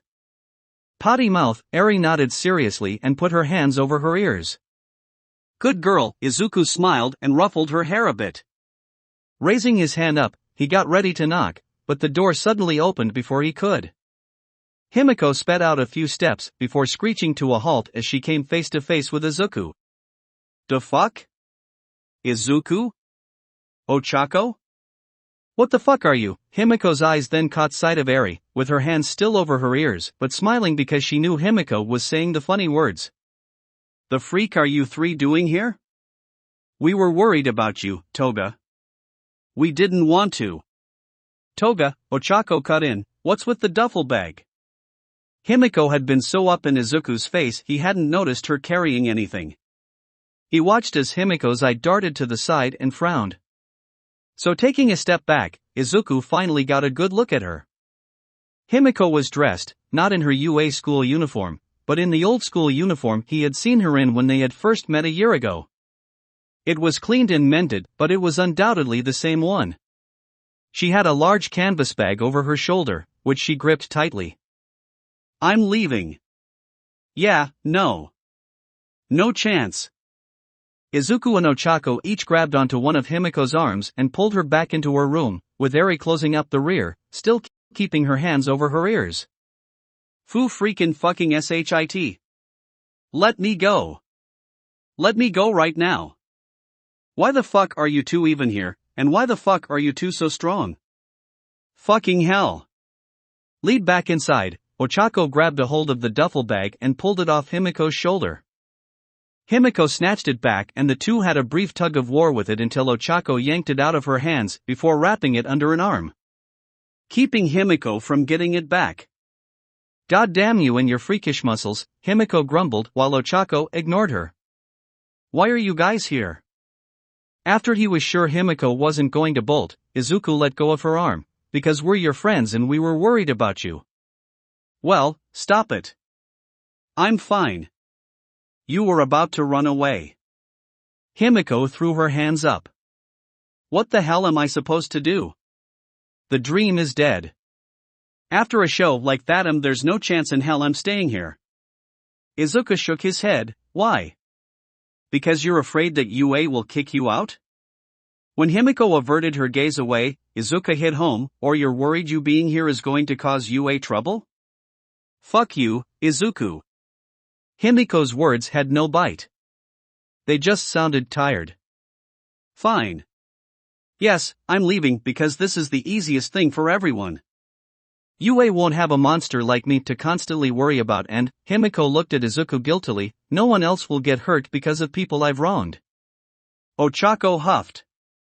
And I thought it was just Deku that was the one that makes boneheaded decisions. Toga, Izuku cut off the snarl Himiko had ready for Ochako, I don't blame you for what happened. The thing with Saito wasn't your fault. Oh really? You really sure about that? It's not entirely your fault. Maybe you do have some responsibility because of what you did to him, but the way he reacted, the gas and the gun, that's not on you. Izuku corrected. Himiko crossed her arms. Okay, and whose fault is it then? Saito, and the Hero Public Safety Commission, and maybe even UA, Izuku answered. Himiko raised an eyebrow. Ochako then explained, All Might filled us in on some of the Saito stuff. You guys are sweet. You really are, but let's face facts. This parent-teacher thing isn't going to win anyone over to my side. UA is going to have to kick me out, or else parents are going to pull their kids out. A school needs students. It doesn't need a recovering psychopath. You don't know that, Toga, Izuku countered. I'm sure once they explain everything and they get the full story, they'll understand and everything will be fine. Himiko looked at Izuku evenly. Did you talk to your mother before she came here? Try to explain my situation? Izuku gulped, I did. And how'd she take it? What did she say? She didn't say much of anything really. After I talked with her and when she left, she didn't say anything about it. Himiko narrowed her eye. But there's more, isn't there? Izuku hesitated at first, but the glare from Himiko forced him to be honest. She looked angry. Himiko sighed sadly, sitting down on her bed, and there you have it. If Inko, probably one of the nicest people on this planet, is pissed at me, I'm doomed. Better to leave now and avoid making trouble for anyone. Ochako shook her head. We don't know how this is going to go. We're not giving up on you, so don't give up on the ones fighting for you. Himiko hung her head. I don't like relying on people. Not used to it. You look sad, Eri said as she looked up at Himiko, who was now sitting at the foot of her bed. Himiko shrugged, groaning in annoyance as Ochako took her duffel bag and began to empty it. Proving she was not going to let Himiko make an easy escape. It's been not a fun time for me, kid. Are you afraid of something? Eri asked. Izuku and Ochako looked from Eri to Himiko, both eyeing them carefully. Scared wouldn't be one of the words they would have picked, but it was possible Eri saw something they didn't. Himiko, for her part, laughed roughly. Well, aren't you observant? And patted Eri's head. Eri's eyes lit up. Oh, I have an idea. Something that'll make you feel better in no time. Oh? Izuku does this whenever I have nightmares of the bad man. Himiko raised an eyebrow and looked at Izuku. The unasked question being, who is she talking about? Which made sense. Izuku and Ochako had never gone into the dark details about Eri. The line of thought was cut off though, when Eri went on, all you have to do is sit in Izuku's lap, and you'll feel better in no time. Silence. Then Ochako almost tripped and fell into the duffel bag she was carrying. Izuku went scarlet, stammering and smoking. Himiko blinked, then started laughing like mad. All the while, Eri stood wondering why everyone was acting so strange. What? Izuku gives me lots of hugs and pats my head after I have a nightmare. While Himiko laughed and patted Eri's head, Izuku was hit with a thought. Looking at the two, it suddenly dawned on him that Himiko may be a potential source of information on the monster that had hurt Eri. He recalled her mentioning meeting several villains during her time with Stain. Could it be possible she might know something about a beaked villain that the police didn't? He's never gone into detail about any of this with his classmates. There just wasn't a good way to go into the dark parts of Eri's story with his classmates, but maybe he should talk to Himiko about it. Ask her if she maybe knew anything. Show her the pictures and talk about the horrible nightmares Eri sometimes has. When this is over, Izuku thought. Trying that now just wasn't an option. Himiko gave Eri a little smile. You are just adorable, kid. Hugs and head pats don't sound like such a bad idea in times like these. But I'm a big girl, so that's kinda. Himiko trailed off, not really sure how to explain this to Eri. Izuku walked over to the bed, and while Himiko was focused on Eri, lifted up his hand and after a breath to steady himself for the intimate act he was about to do, put his hand on top of Himiko's head. Stroking her hair and giving her a soft head pat. Himiko blinked, startled at the contact, and looked up at Izuku, but making sure she didn't move her head too much so that the hand stayed where it was. She saw Izuku, nervous and red, and smiled up at him. You're a dork, Izuku. I mean you said that. Izuku stopped when Himiko lolled her head to the side and rested in Izuku's palm. My little dork. Ochako snickered and with the duffel bag emptied, sat down next to Himiko, wrapping her in a hug. His dorkiness has its advantages. Yeah. For a few minutes, the four remained in silence, giving comfort to Himiko with just their presence. When Himiko patted the open spot on her bed, Izuku sat and put an arm around her. You two aren't going to let me leave. Are you? Nope, was Izuku and Ochako's immediate response. You guys are hopelessly naive. You know that? Ochako trailed off as she gave her words some thought, we just have faith. In what? You. The school. Our parents. We have faith that you're not going to have to leave. That, despite everything, it's going to be okay. Himiko rolled her eye. So naive. Izuku shrugged, maybe we are. But you keep us in check as our hopeless pessimist. Himiko didn't think she was a pessimist. She was simply realistic. She knew that one way or another she wasn't going to be at UA anymore. It's just the way things were going to go. If she left by herself, it would save a lot of people a lot of trouble. And once she was back on the streets, she could disappear.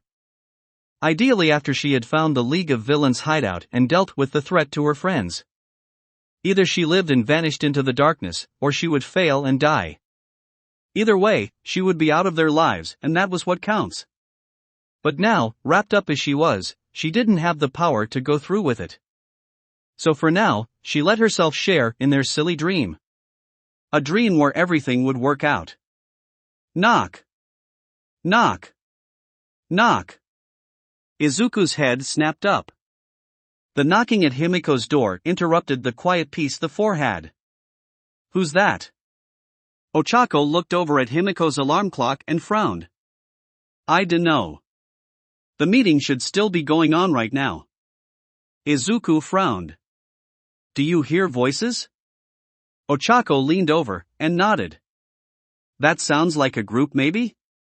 Lazily Himiko sighed, here to take me away, probably. Or it's a mob that broke in and then went back to patting Eri's head. Izuku and Ochako got off the bed while Himiko looked at them. Amused at how serious they suddenly were. What, you going to fight whoever's there? Her amusement lowered when she saw how serious her two crushes were. Hey, now hold on a second. Deku, stay by Toga. I'll check the door. Maybe find something heavy to throw in case I swing it open really fast. Izuku's green glow spread over his body as he scanned the room for anything good. Eyeing a study desk that looked nice and solid. Ready. Hey, wait a sec, Himiko tried to reason with the two, which on any other day would have been hilarious to her, don't go doing something stupid. Ochako was already heading for the door. Opening it a crack, she peeked outside. There were a few moments of quiet as she spoke to whoever was outside. Izuku couldn't hear what she was saying. Until she turned back to look at Izuku. Deku? Yeah? Who'd you say you sent that text to, saying we'd be here and that they should think about what they do going forward and all that jazz? Just our group? Why? Ochako shook her head, you sure about that? Ochako then stepped back and opened the door. It wasn't some angry mob like Himiko had said. It also wasn't the members of their inner circle of friends. It was the whole of their class. Everyone was now standing outside of Himiko's room. 'Cause they say you texted everyone. Izuku gasped and dropped his quirk while Eri smiled cheerfully from Himiko's lap. Oh look. All your friends are here. What's going on? Himiko stuttered as she looked at the huge collection in her front door. Minoru poked his head through the group and pointed at Izuku. You were glowing? You were about to add a nerd. Stop fucking texting me. Katsuki powered over Minoru. Izuku blinked and rapidly pulled out his phone, but I only messaged Izuku froze when he gave the text. He sent a careful look. The group he had selected hadn't only been Deku Squad but Class 1A. Oh, I might have made a tiny mistake and texted the wrong group. Text? Himiko frowned. What text? May, pushing through everyone and walking into Himiko's room laughing, don't worry, Midoriya. I'm sure one day you'll learn how to use a phone. Izuku was about to complain about that, but May was already past him and looking at Himiko. Though why are you shocked, Toga? You got it too, right? Tenya adjusted his glasses. And why are you dressed in a school uniform that's not ours? More and more people began to file into Himiko's room while her head started to spin.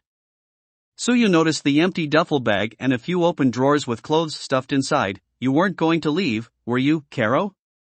Mina looked over some shoulders as she tried to get a better look at what people were talking about. Wait, wasn't the meeting going on now dealing with that? Is it over already? More questions started to come from the class until Himiko leapt up onto her bed so she could get above everyone, wrapping an arm around Eri, who was still clinging to her, and held up a hand to get everyone to stop talking. Excuse me, but what the freaking hell is going on? Did Bunhead just as Katsuki finally noticed Eri and ground his teeth? Oh great. Midoriya sent out a text not too long ago, explaining his position on you and what he felt we needed to do. Shudo explained, hearing that it was originally just meant for us and not the whole class makes a lot more sense in hindsight. Okay, what text? Ochako handed Himiko her phone, thinking about it. I'm shocked you didn't see it either way, Toga. I turned my phone off and tossed it in my closet. They can track those things, you know. Himiko grumbled as she looked over the message. Denki pointed at Himiko. Wait, so you are running away? Are you allowed to do that? Kyuka sighed. Of course she isn't. Hitoshi looked at Izuku, who then explained, she thinks tonight's outcome is already guaranteed in that she's getting kicked out. So she decided to leave and not cause anyone any trouble. Oh, well, that's pessimistic. Izuku nodded. That's what we said. Himiko kept reading the message on the phone and started grinding her teeth. Kid, Eri looked up, ears. And promptly covered her ears. Izuku, you're fucking nuts, you know that? And this is coming from a psychopath. Himiko began reading the highlights of the massive text Izuku had sent. Uraraka and I are going to go see Toga, and I think we as her friends all need to be there for her. Things may be crazy right now, but we need to remember who Toga is. Not who she was? What she's done for us, and who she has saved. Remember that she is a growling. Himiko growled at that part and moved on. We need to be together on this? Toga is one of us? No one outside of our class should decide what happens to her. I won't let anything bad happen to Toga? Really? Wait. It's time to be heroes and save fucking really, Izuku? Uraraka and I won't fuck, what are you going to do? Fight the whole damn school to keep me here? She then turned to look at her classmates, and wait, are you all here because of this? Are you all suddenly okay with everything? Himiko tossed Ochako her phone back as she finished, exasperated. We started calling and texting each other after we got Midoriya's message, Ijuru explained. I don't think we were all doing it as a big group. At least not at first. Close friends at first, I'd say. Mezu continued, but our class has a lot of circles, and they overlap. So when someone from both started talking, more people got brought in. And once we were all talking, we all started talking about what Midoriya had said. Pretty soon, it became obvious that none of us were comfortable just staying home while our parents and the school hashed this out. Mina said, arms crossed. This isn't to say we're completely comfortable or have come to terms with what we've learned about you, Toga, Momo said. Rubbing her hands together nervously, there are some of us that still need time to come up with our own answers. We deserve the time to reach them, and you, as our classmate and our friend, deserve the chance to hear them.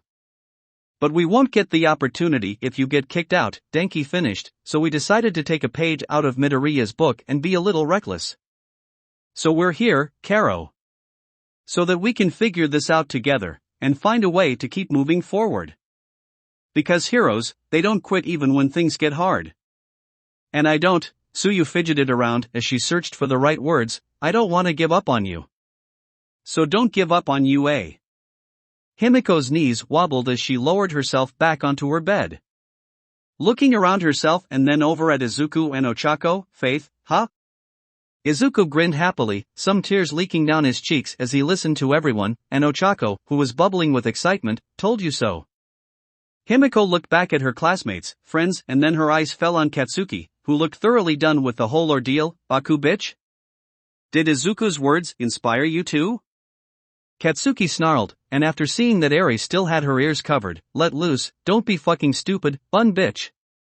I don't want to deal with Deku being a moppy bitch if you get kicked out, and more importantly, I still need to get back at you for making me look like a fucking fool at the sports festival. And I don't want to have to go looking for your ass to do that. If you're here, you're an easy target. Ijiru slapped Katsuki's shoulder, see, he's worried about you. Shitty hair, I swear to God, I'm going to destroy you. Don't go giving bun bitch the fuck? Katsuki trailed off when he turned back to look at Himiko. Are you fucking crying? Every head in the room turned to look at Himiko, who looked back at them in confusion. Huh? Who's crying? When she saw some of them point at her, she blinked and reached up to feel her cheek. Pulling her hand back, she saw her fingers were definitely wet. Huh?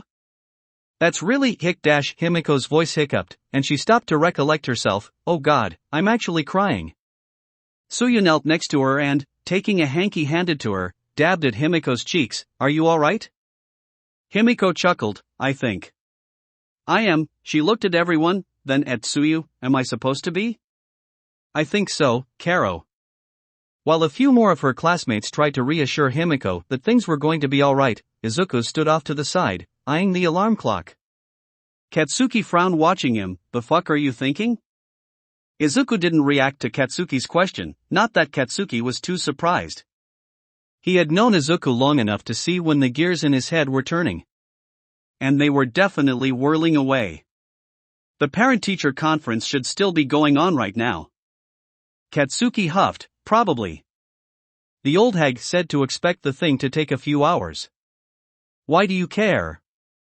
He eyed Izuku carefully. You're not going to be stupid enough to go crash the meeting, are you? No. Thank fucking go. We are. You wanna run that by me, you shitty nerd? What do you mean we? With eyes now on him, Izuku straightened himself up, and pulling from the courage he had when he gave his opening speech at the sports festival, he addressed his classmates. I think we should go to the meeting and make sure the school and our parents know that we are not going to let anyone take Toga from us. Ochako blinked. Wait. You want us to march into that meeting and lay down the law about what's going to happen to Toga? Yeah. Sure, let's go. You agreed too fast. Was the class's immediate reaction. Hold on, don't you think that's a little far? We could get in trouble, right? Denki asked. Hitoshi rubbed his chin. Technically we all just snuck into school after hours. So we're already potentially going to be getting detention or something. Denki and Minoru wept. Suyu stood up, in for a penny, in for a pound, Karo. Izuku nodded. I meant when I said I didn't think anyone outside of our class should decide what happens to Toga. They need to know where we stand. Toga deserves a chance to be saved, and we aren't going to let them not understand that and ruin her chances. Izuku took a breath. Heroes save people. If they support us becoming heroes, then they need to support our decision on who we save. And if we all go in there, they won't have any choice but to listen to us. This is the best chance we have to make sure Toga stays with us. Looking at everyone, Izuku finally asked, so? Who's coming with me? Faces hardened. Eyes filled with resolve.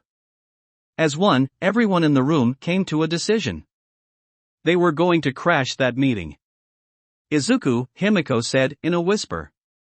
Though she really didn't need to. After all, the parents were completely zeroed in on Inko as she tore into Himiko's parents. And they were on the other side of the room's closed doors. Your mom kicks ass.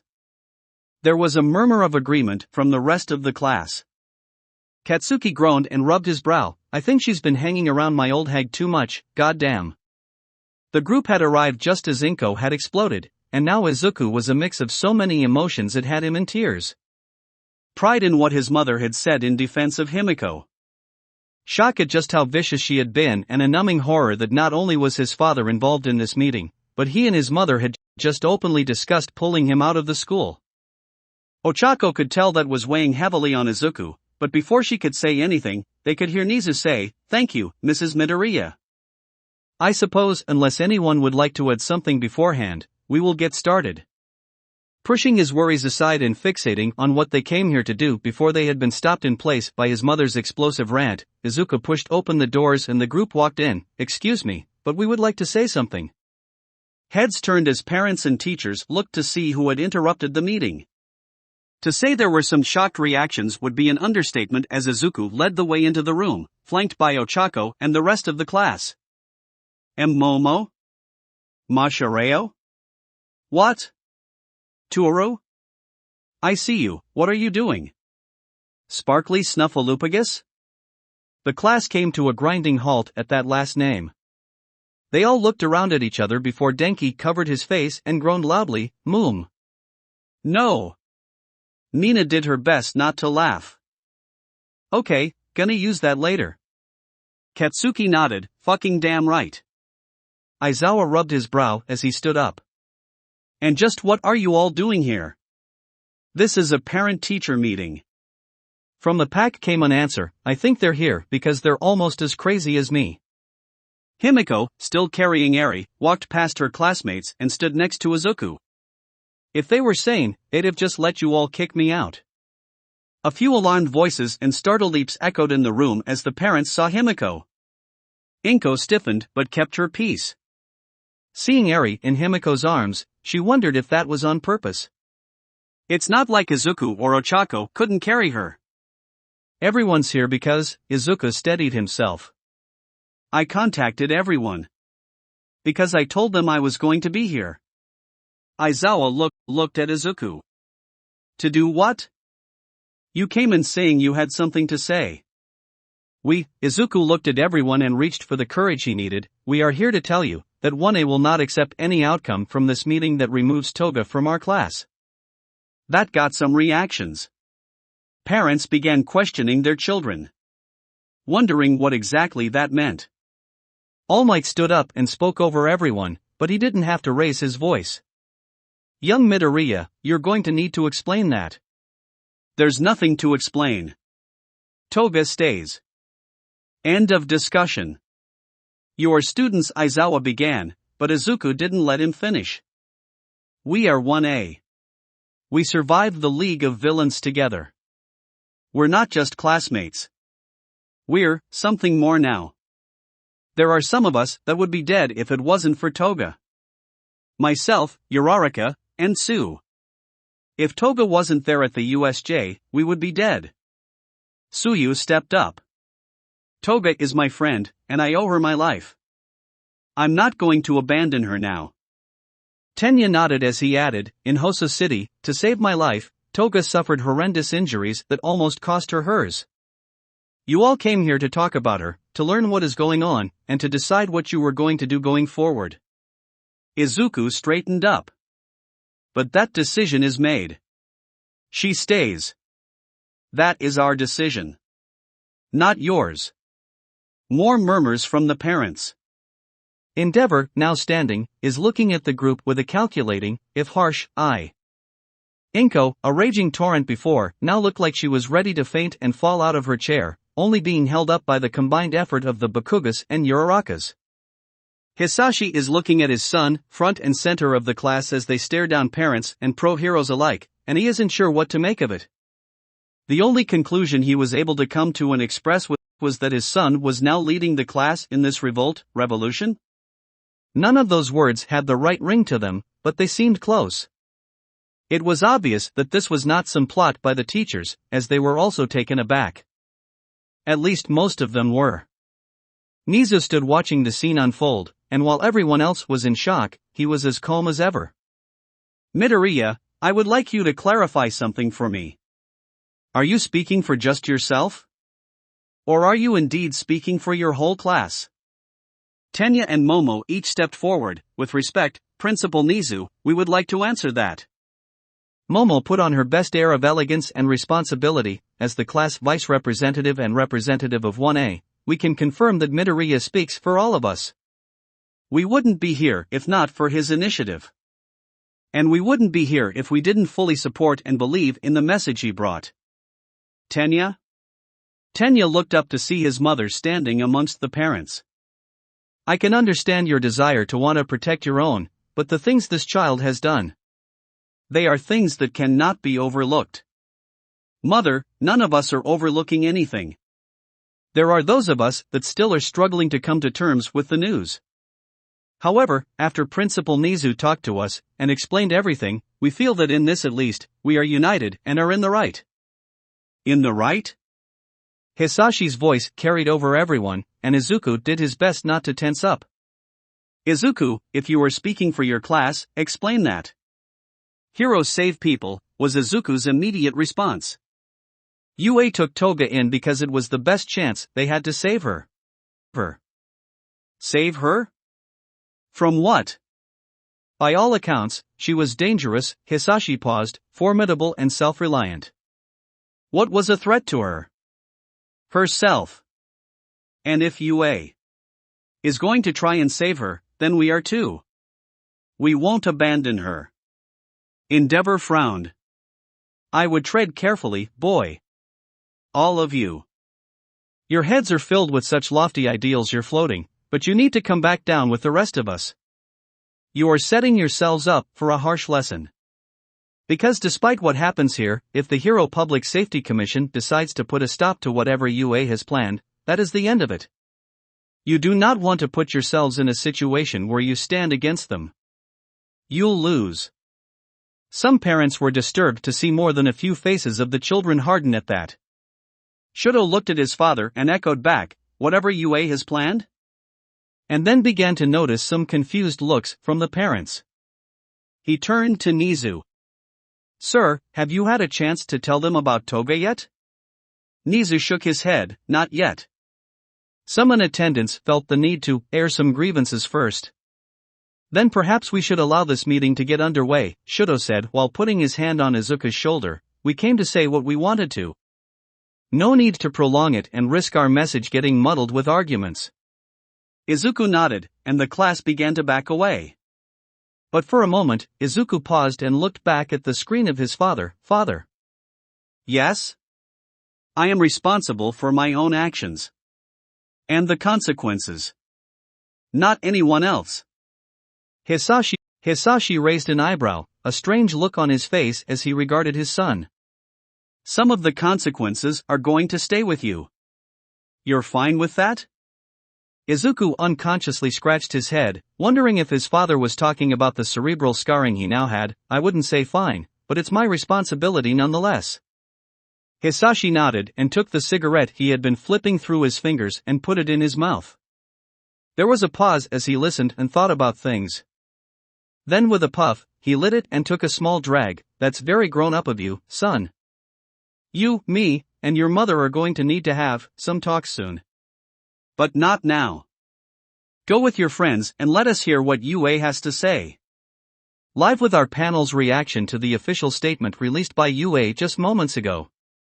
The news broadcaster turned to her colleagues. Now, for a while, the one thing we all agreed on was the oddity that UA hadn't released a statement. In fact, it was radio silence from the school the whole day, except when they requested the parents of the class that Toga Himiko was enrolled in. Even after the meeting was concluded, well into the late night, none of the parents seemed willing to give a statement and deferred to UA. The students of the class were also there as well, another panelist added. Though from what we gathered, they did not participate in the meeting. They, at the time, did not give any statements either. But now that UA has released their comment, we can see why. They made their stance very clear with those recordings UA released as part of their stance. The other panelist shook his head, each and every one standing by UA's stance. And apparently the parents as well. So what do you all make of it? This whole situation? It's an interesting one. If the allegations against the Togas is true on top of the girl's quirk, then the judgment of not criminally responsible makes more sense. It's still a stretch. Oh, of course. But it's still reasonable.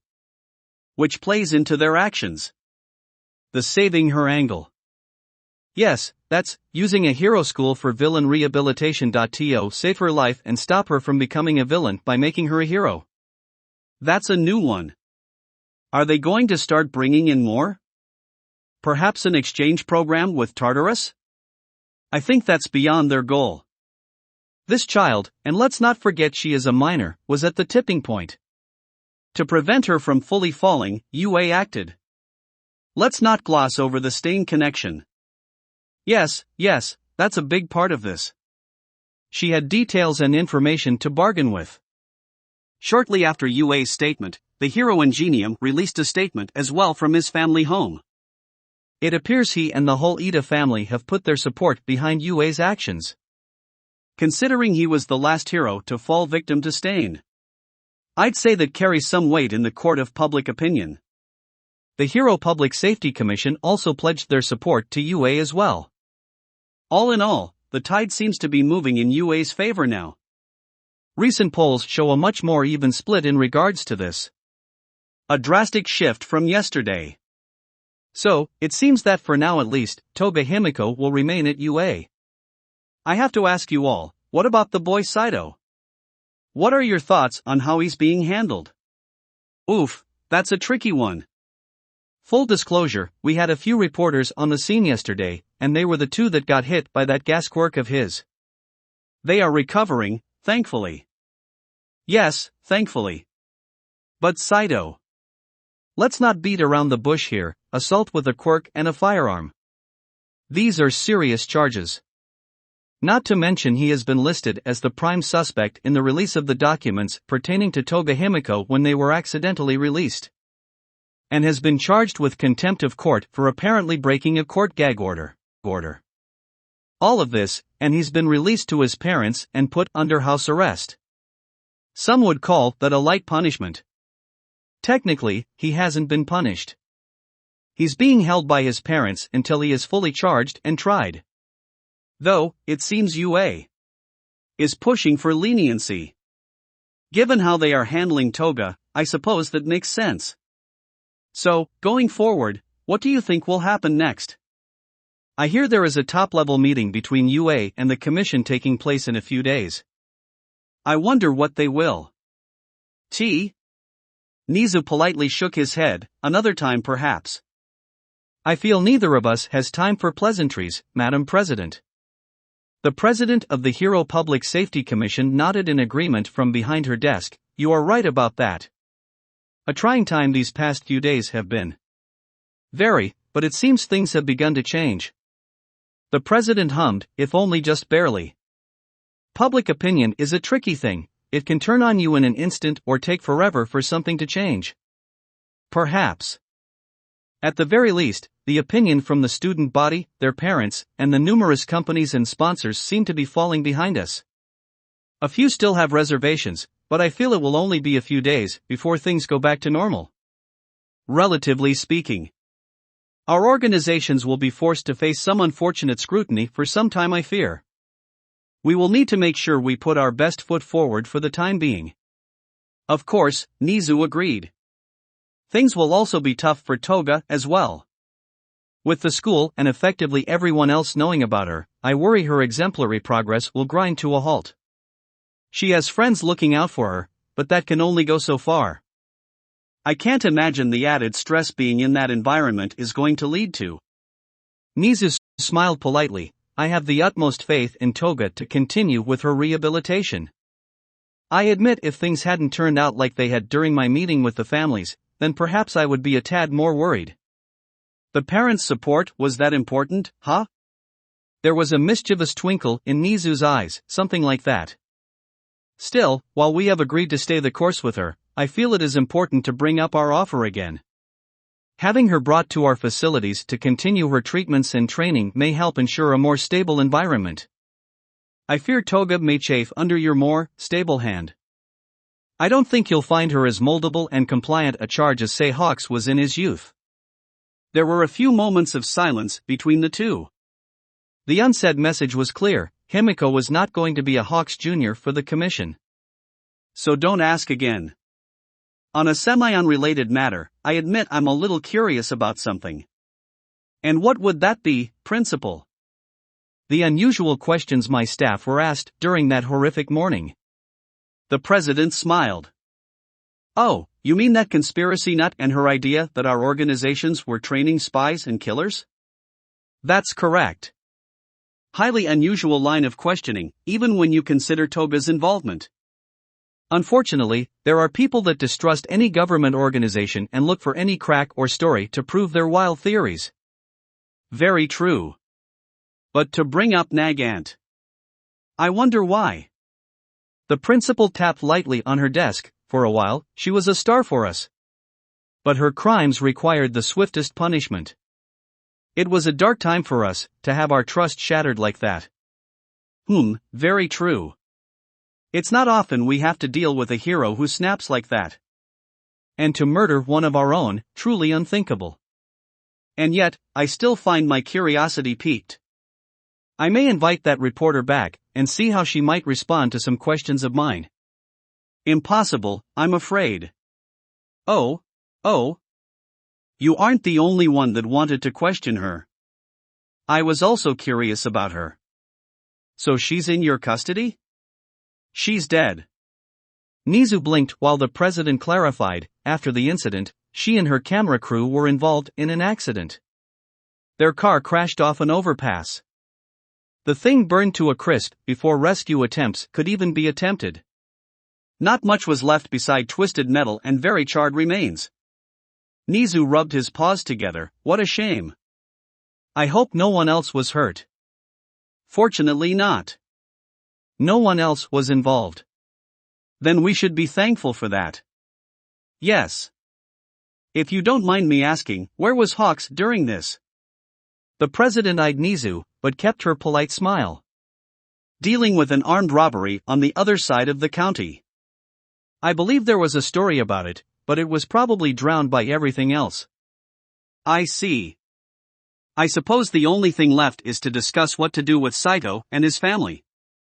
Our team should be coming to their home shortly to discuss their options.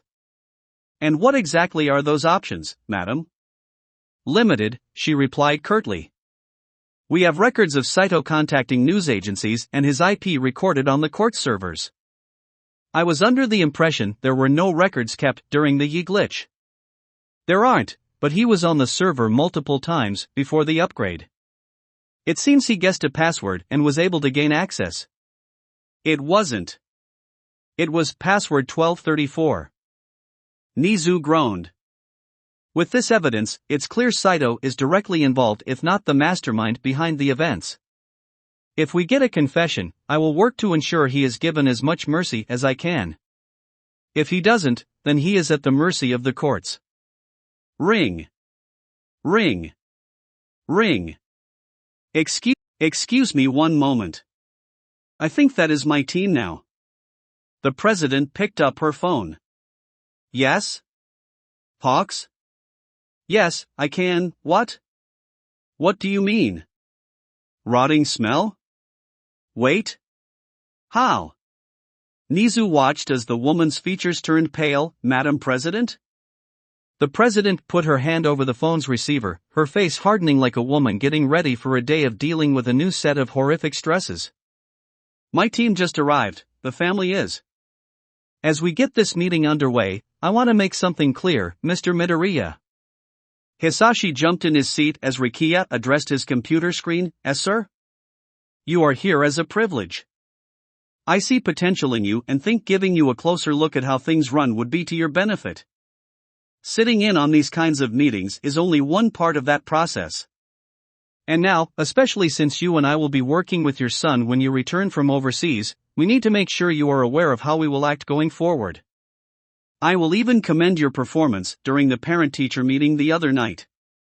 While things did not quite go as we would have liked, you listened to the advice of the speech coaches on hand very well, and I believe you came off as a concerned and justifiably angry parent. Your interactions with your wife and son were respectable, and I believe you have begun to repair the damaged relationships. Hisashi bowed. Thank you, sir. However, your actions the morning of the incident were inexcusable. I will not tolerate such disrespect towards a commander again. And make no mistake, Kazuki is still your commander, and you will show her the proper respect from here on out. Hisashi was very aware of the nasty look Chitose was shooting at him from her seat in the meeting room. When her plan had gone to hell and Rikiya had called her, Hisashi had also been on the line as the two had been discussing final travel arrangements. The reprimand Hisashi had gotten for raising his voice at Chitose, he was sure had taken years off his life. I understand completely, sir. I again offer my fullest and most sincere apologies for my actions. Good. Now, let us move to the task at hand. Kazuki, Rikiya, and the commanders turned to face Chitose. What happened? It had taken a few days for everyone to gather. During that time, Chitose had been placed under house arrest. Forced to stay in Daika's central tower and wait. During that time she had spent a lot of time thinking. Figuring out what had gone wrong. I underestimated just how far gone Saito was and just how much Izuku knew. Saito was supposed to play the role of the victim. Righteously angry but ultimately powerless to do anything. The media loves a good victim, and that was supposed to be his role. By using him, Toga, and the leaked documents to expose UA and the Hero Public Safety Commission for harboring such a violent criminal for their own ends and threatening the victims of the villain, the public's trust would be shaken and open to the truth about Lady Nagant. Chitose glanced at Hisashi and was almost disappointed he was keeping silent like Rikiya wanted. While only a fringe few have even heard the rumor that Lady Nagant was the hero's personal assassin, if more began to question, if it became public knowledge, then the foundations of this country would begin to crack. That the very rumors are true would only lead to a more disastrous outcome for the heroes. So, Keaton asked, leaning forward, glaring at Chitose from behind his winter coat hood, your goal wasn't to tear down UA? No. I am very aware of our leader's plans for the school and the young man enrolled. Izuku and the school were only a means to a greater end. But why use the boy to begin with? Kwoku asked, looking at her over his purple glasses. The extent was only to use his connection to Toga. Fake his number to get her out in the open. That the two ran into each other was an unfortunate turn of events. But at the time, I had hoped that it would in fact turn out for the best. He would get a first-hand look at the horrors his school was hiding. But why the boy? You could have used any of her friends' numbers? She's in love with him. It guaranteed that she would rush outside, no questions asked. In love? How would you know that? Chitose, despite her situation, looked over at Hisashi and the way his brow was scrunched together and smirked. Watch the sports festival when she's near him. The way she looks at him. How she touches him. It's as clear as day. Rikiya sighed as he leaned forward. But nothing went to plan. It was going just fine, but there were signs that things were not right. The way Izuku was reacting to the news wasn't how I expected at all. He wasn't horrified in the slightest.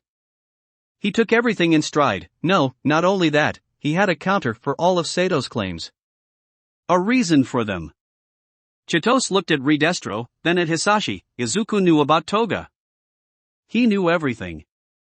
And Izuku, knowing everything and still choosing to defend his friend, meant that Saito didn't find the ally he was looking for or expecting. Once that happened, his spiral began. His hate kept getting pushed back and he fed on it, so it kept growing and growing until the heroes came and restrained him. At that point, he snapped and, disaster. Tomoyasu shook his head, which was almost enough to move his long black bangs out from his eyes. Unfortunately, it seems like the whole enterprise ended up not having the effect you were hoping for. Once Saito attacked, no one cared about a random reporter asking fridge conspiracy questions.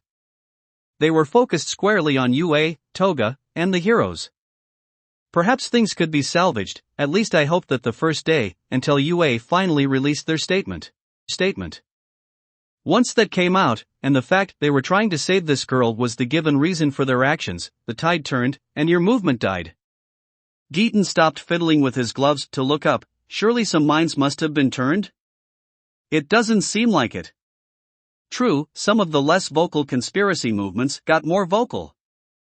But when nutjobs get loud, people stop listening. Rikia tapped the table, some black blotches dancing over his skin. Looking at everything, it's clear this was a well-intentioned but ultimately flawed endeavor. Going forward, any plans that involve the school, or in particular young Midoriya Izuku, are to be vetted through me.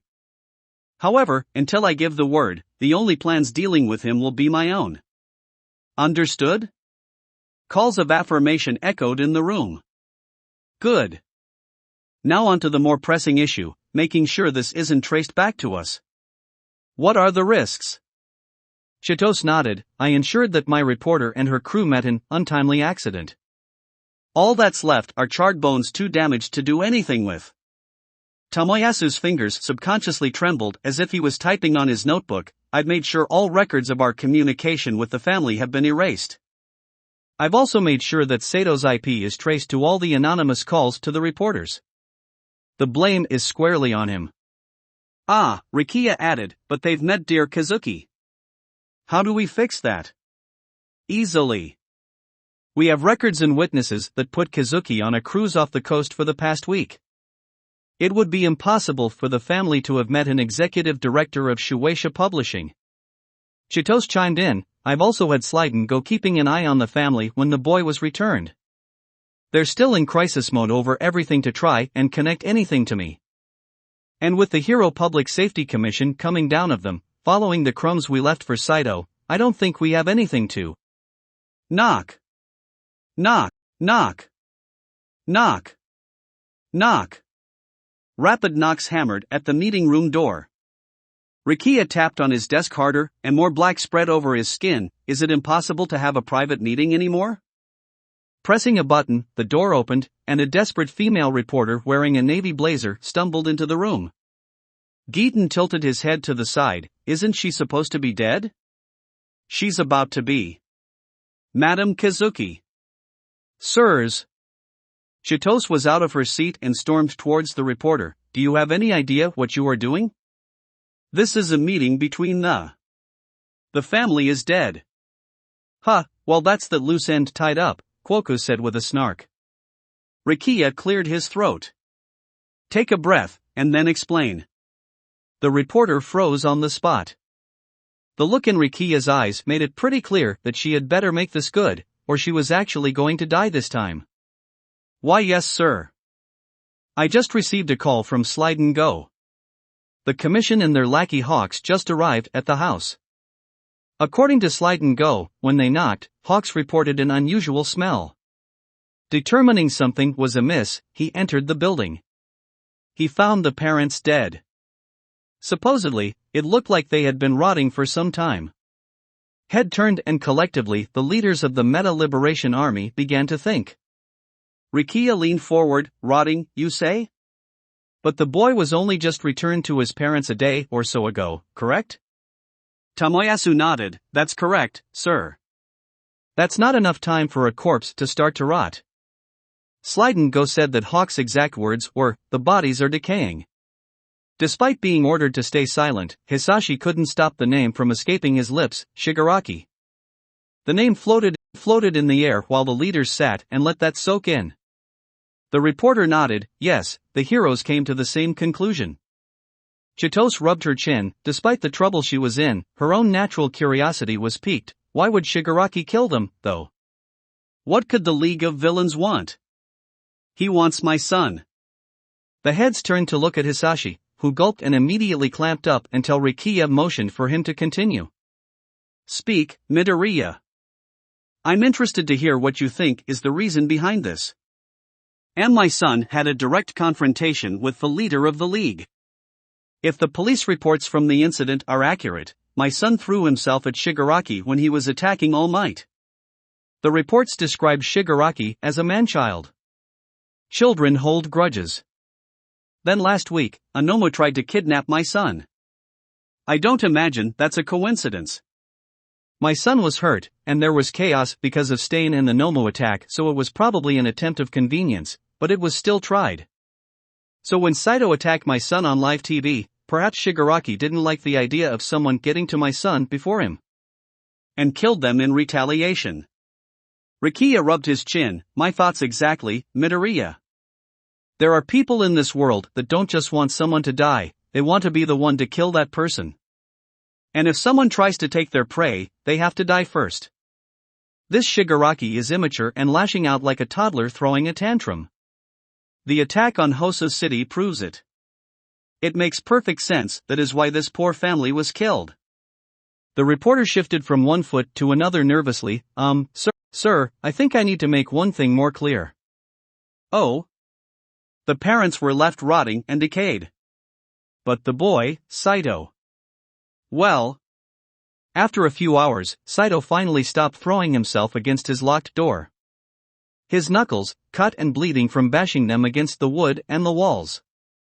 His screams and rage, ignored by his parents that were upset that he had cost them their 12 pieces of silver. He hated them. Hated how they had turned on him. Like how the heroes had turned on him. The world was sick, and he was suffering because of it. Himiko was protected. Himiko was being saved. Himiko was adored. Himiko was going to be a hero. And what about him? Hated. Ridiculed. Blamed. Arrested. Threatened. Lied to. Abandoned. Chitose hadn't contacted him like she had promised. When he had tried to call her, the line was blocked. She had used him and thrown him away. With a scream, Saito slammed his fist into another part of his wall, opening a new hole in the drywall and a new cut on his hand. Pulling out his laptop that his idiot parents had let run out of power, forcing him to wait for his battery to charge up so he could use it, he almost laughed. He had been warned to stay off the internet and message boards. His internet was cut off. With a few keystrokes he connected his laptop to his phone and with a VPN was back online. Stupid heroes. They can't silence me. But as Saito scanned his message boards, his anger grew more and more. Friend after friend, chatroom after chatroom, he found himself blocked. Blocked from everything. The more he scrolled, the more the rage built up. He was close to snapping his laptop in half when he saw a little notification pop up. One friend was still there. One person hadn't abandoned him. Lizard King. The person he had met in the Stain Underground forums. The two had started chatting and had immediately hit it off. Lizard King understood him. Understood that the heroes of this world were failures. Fakes. Opening the message, Saito blinked at the message. Lizard King, are you still there? Saito checked the date. It was a day old. But Lizard King's profile had him online. So he immediately sent a reply. Mustard, I'm here. Lizard King, I saw you on the news. Lizard King, you were brave to face them. Lizard King, but foolish to try alone. Mustard, I thought I had friends. They abandoned me. Lizard King, too many fakes in this world. Heroes aren't the only ones. Lizard King, but you don't have to be alone. Lizard King, you have allies. Lizard King, we stand against this world. Lizard King, do you want to meet? Saito blinked. That Lizard King still had his back was a welcome relief. And the idea of others, of allies, was like a lifeline being thrown. But there was a catch, he was locked away in his home, and he was pretty sure there were heroes coming to see him today. Mustard, heroes are coming to see me today. Mustard, it's not safe. I'm locked up at home. Mustard, locked in my own room by my parents. Lizard King, do you want to meet? We can save you. Save me? Sato's hands shook as he typed out his reply. Mustard, yes. Almost instantly after Saito pressed send, the air behind him twisted and turned black, and from the darkness, a man walked through. Covered in severed hands. Saito looked up at him as he looked down at him. So you're the kid that tried to take on UA. The name's Shigaraki. Leader of the League of Villains, and a huge fan. So what do you say, want to join me and kill some heroes? Notes.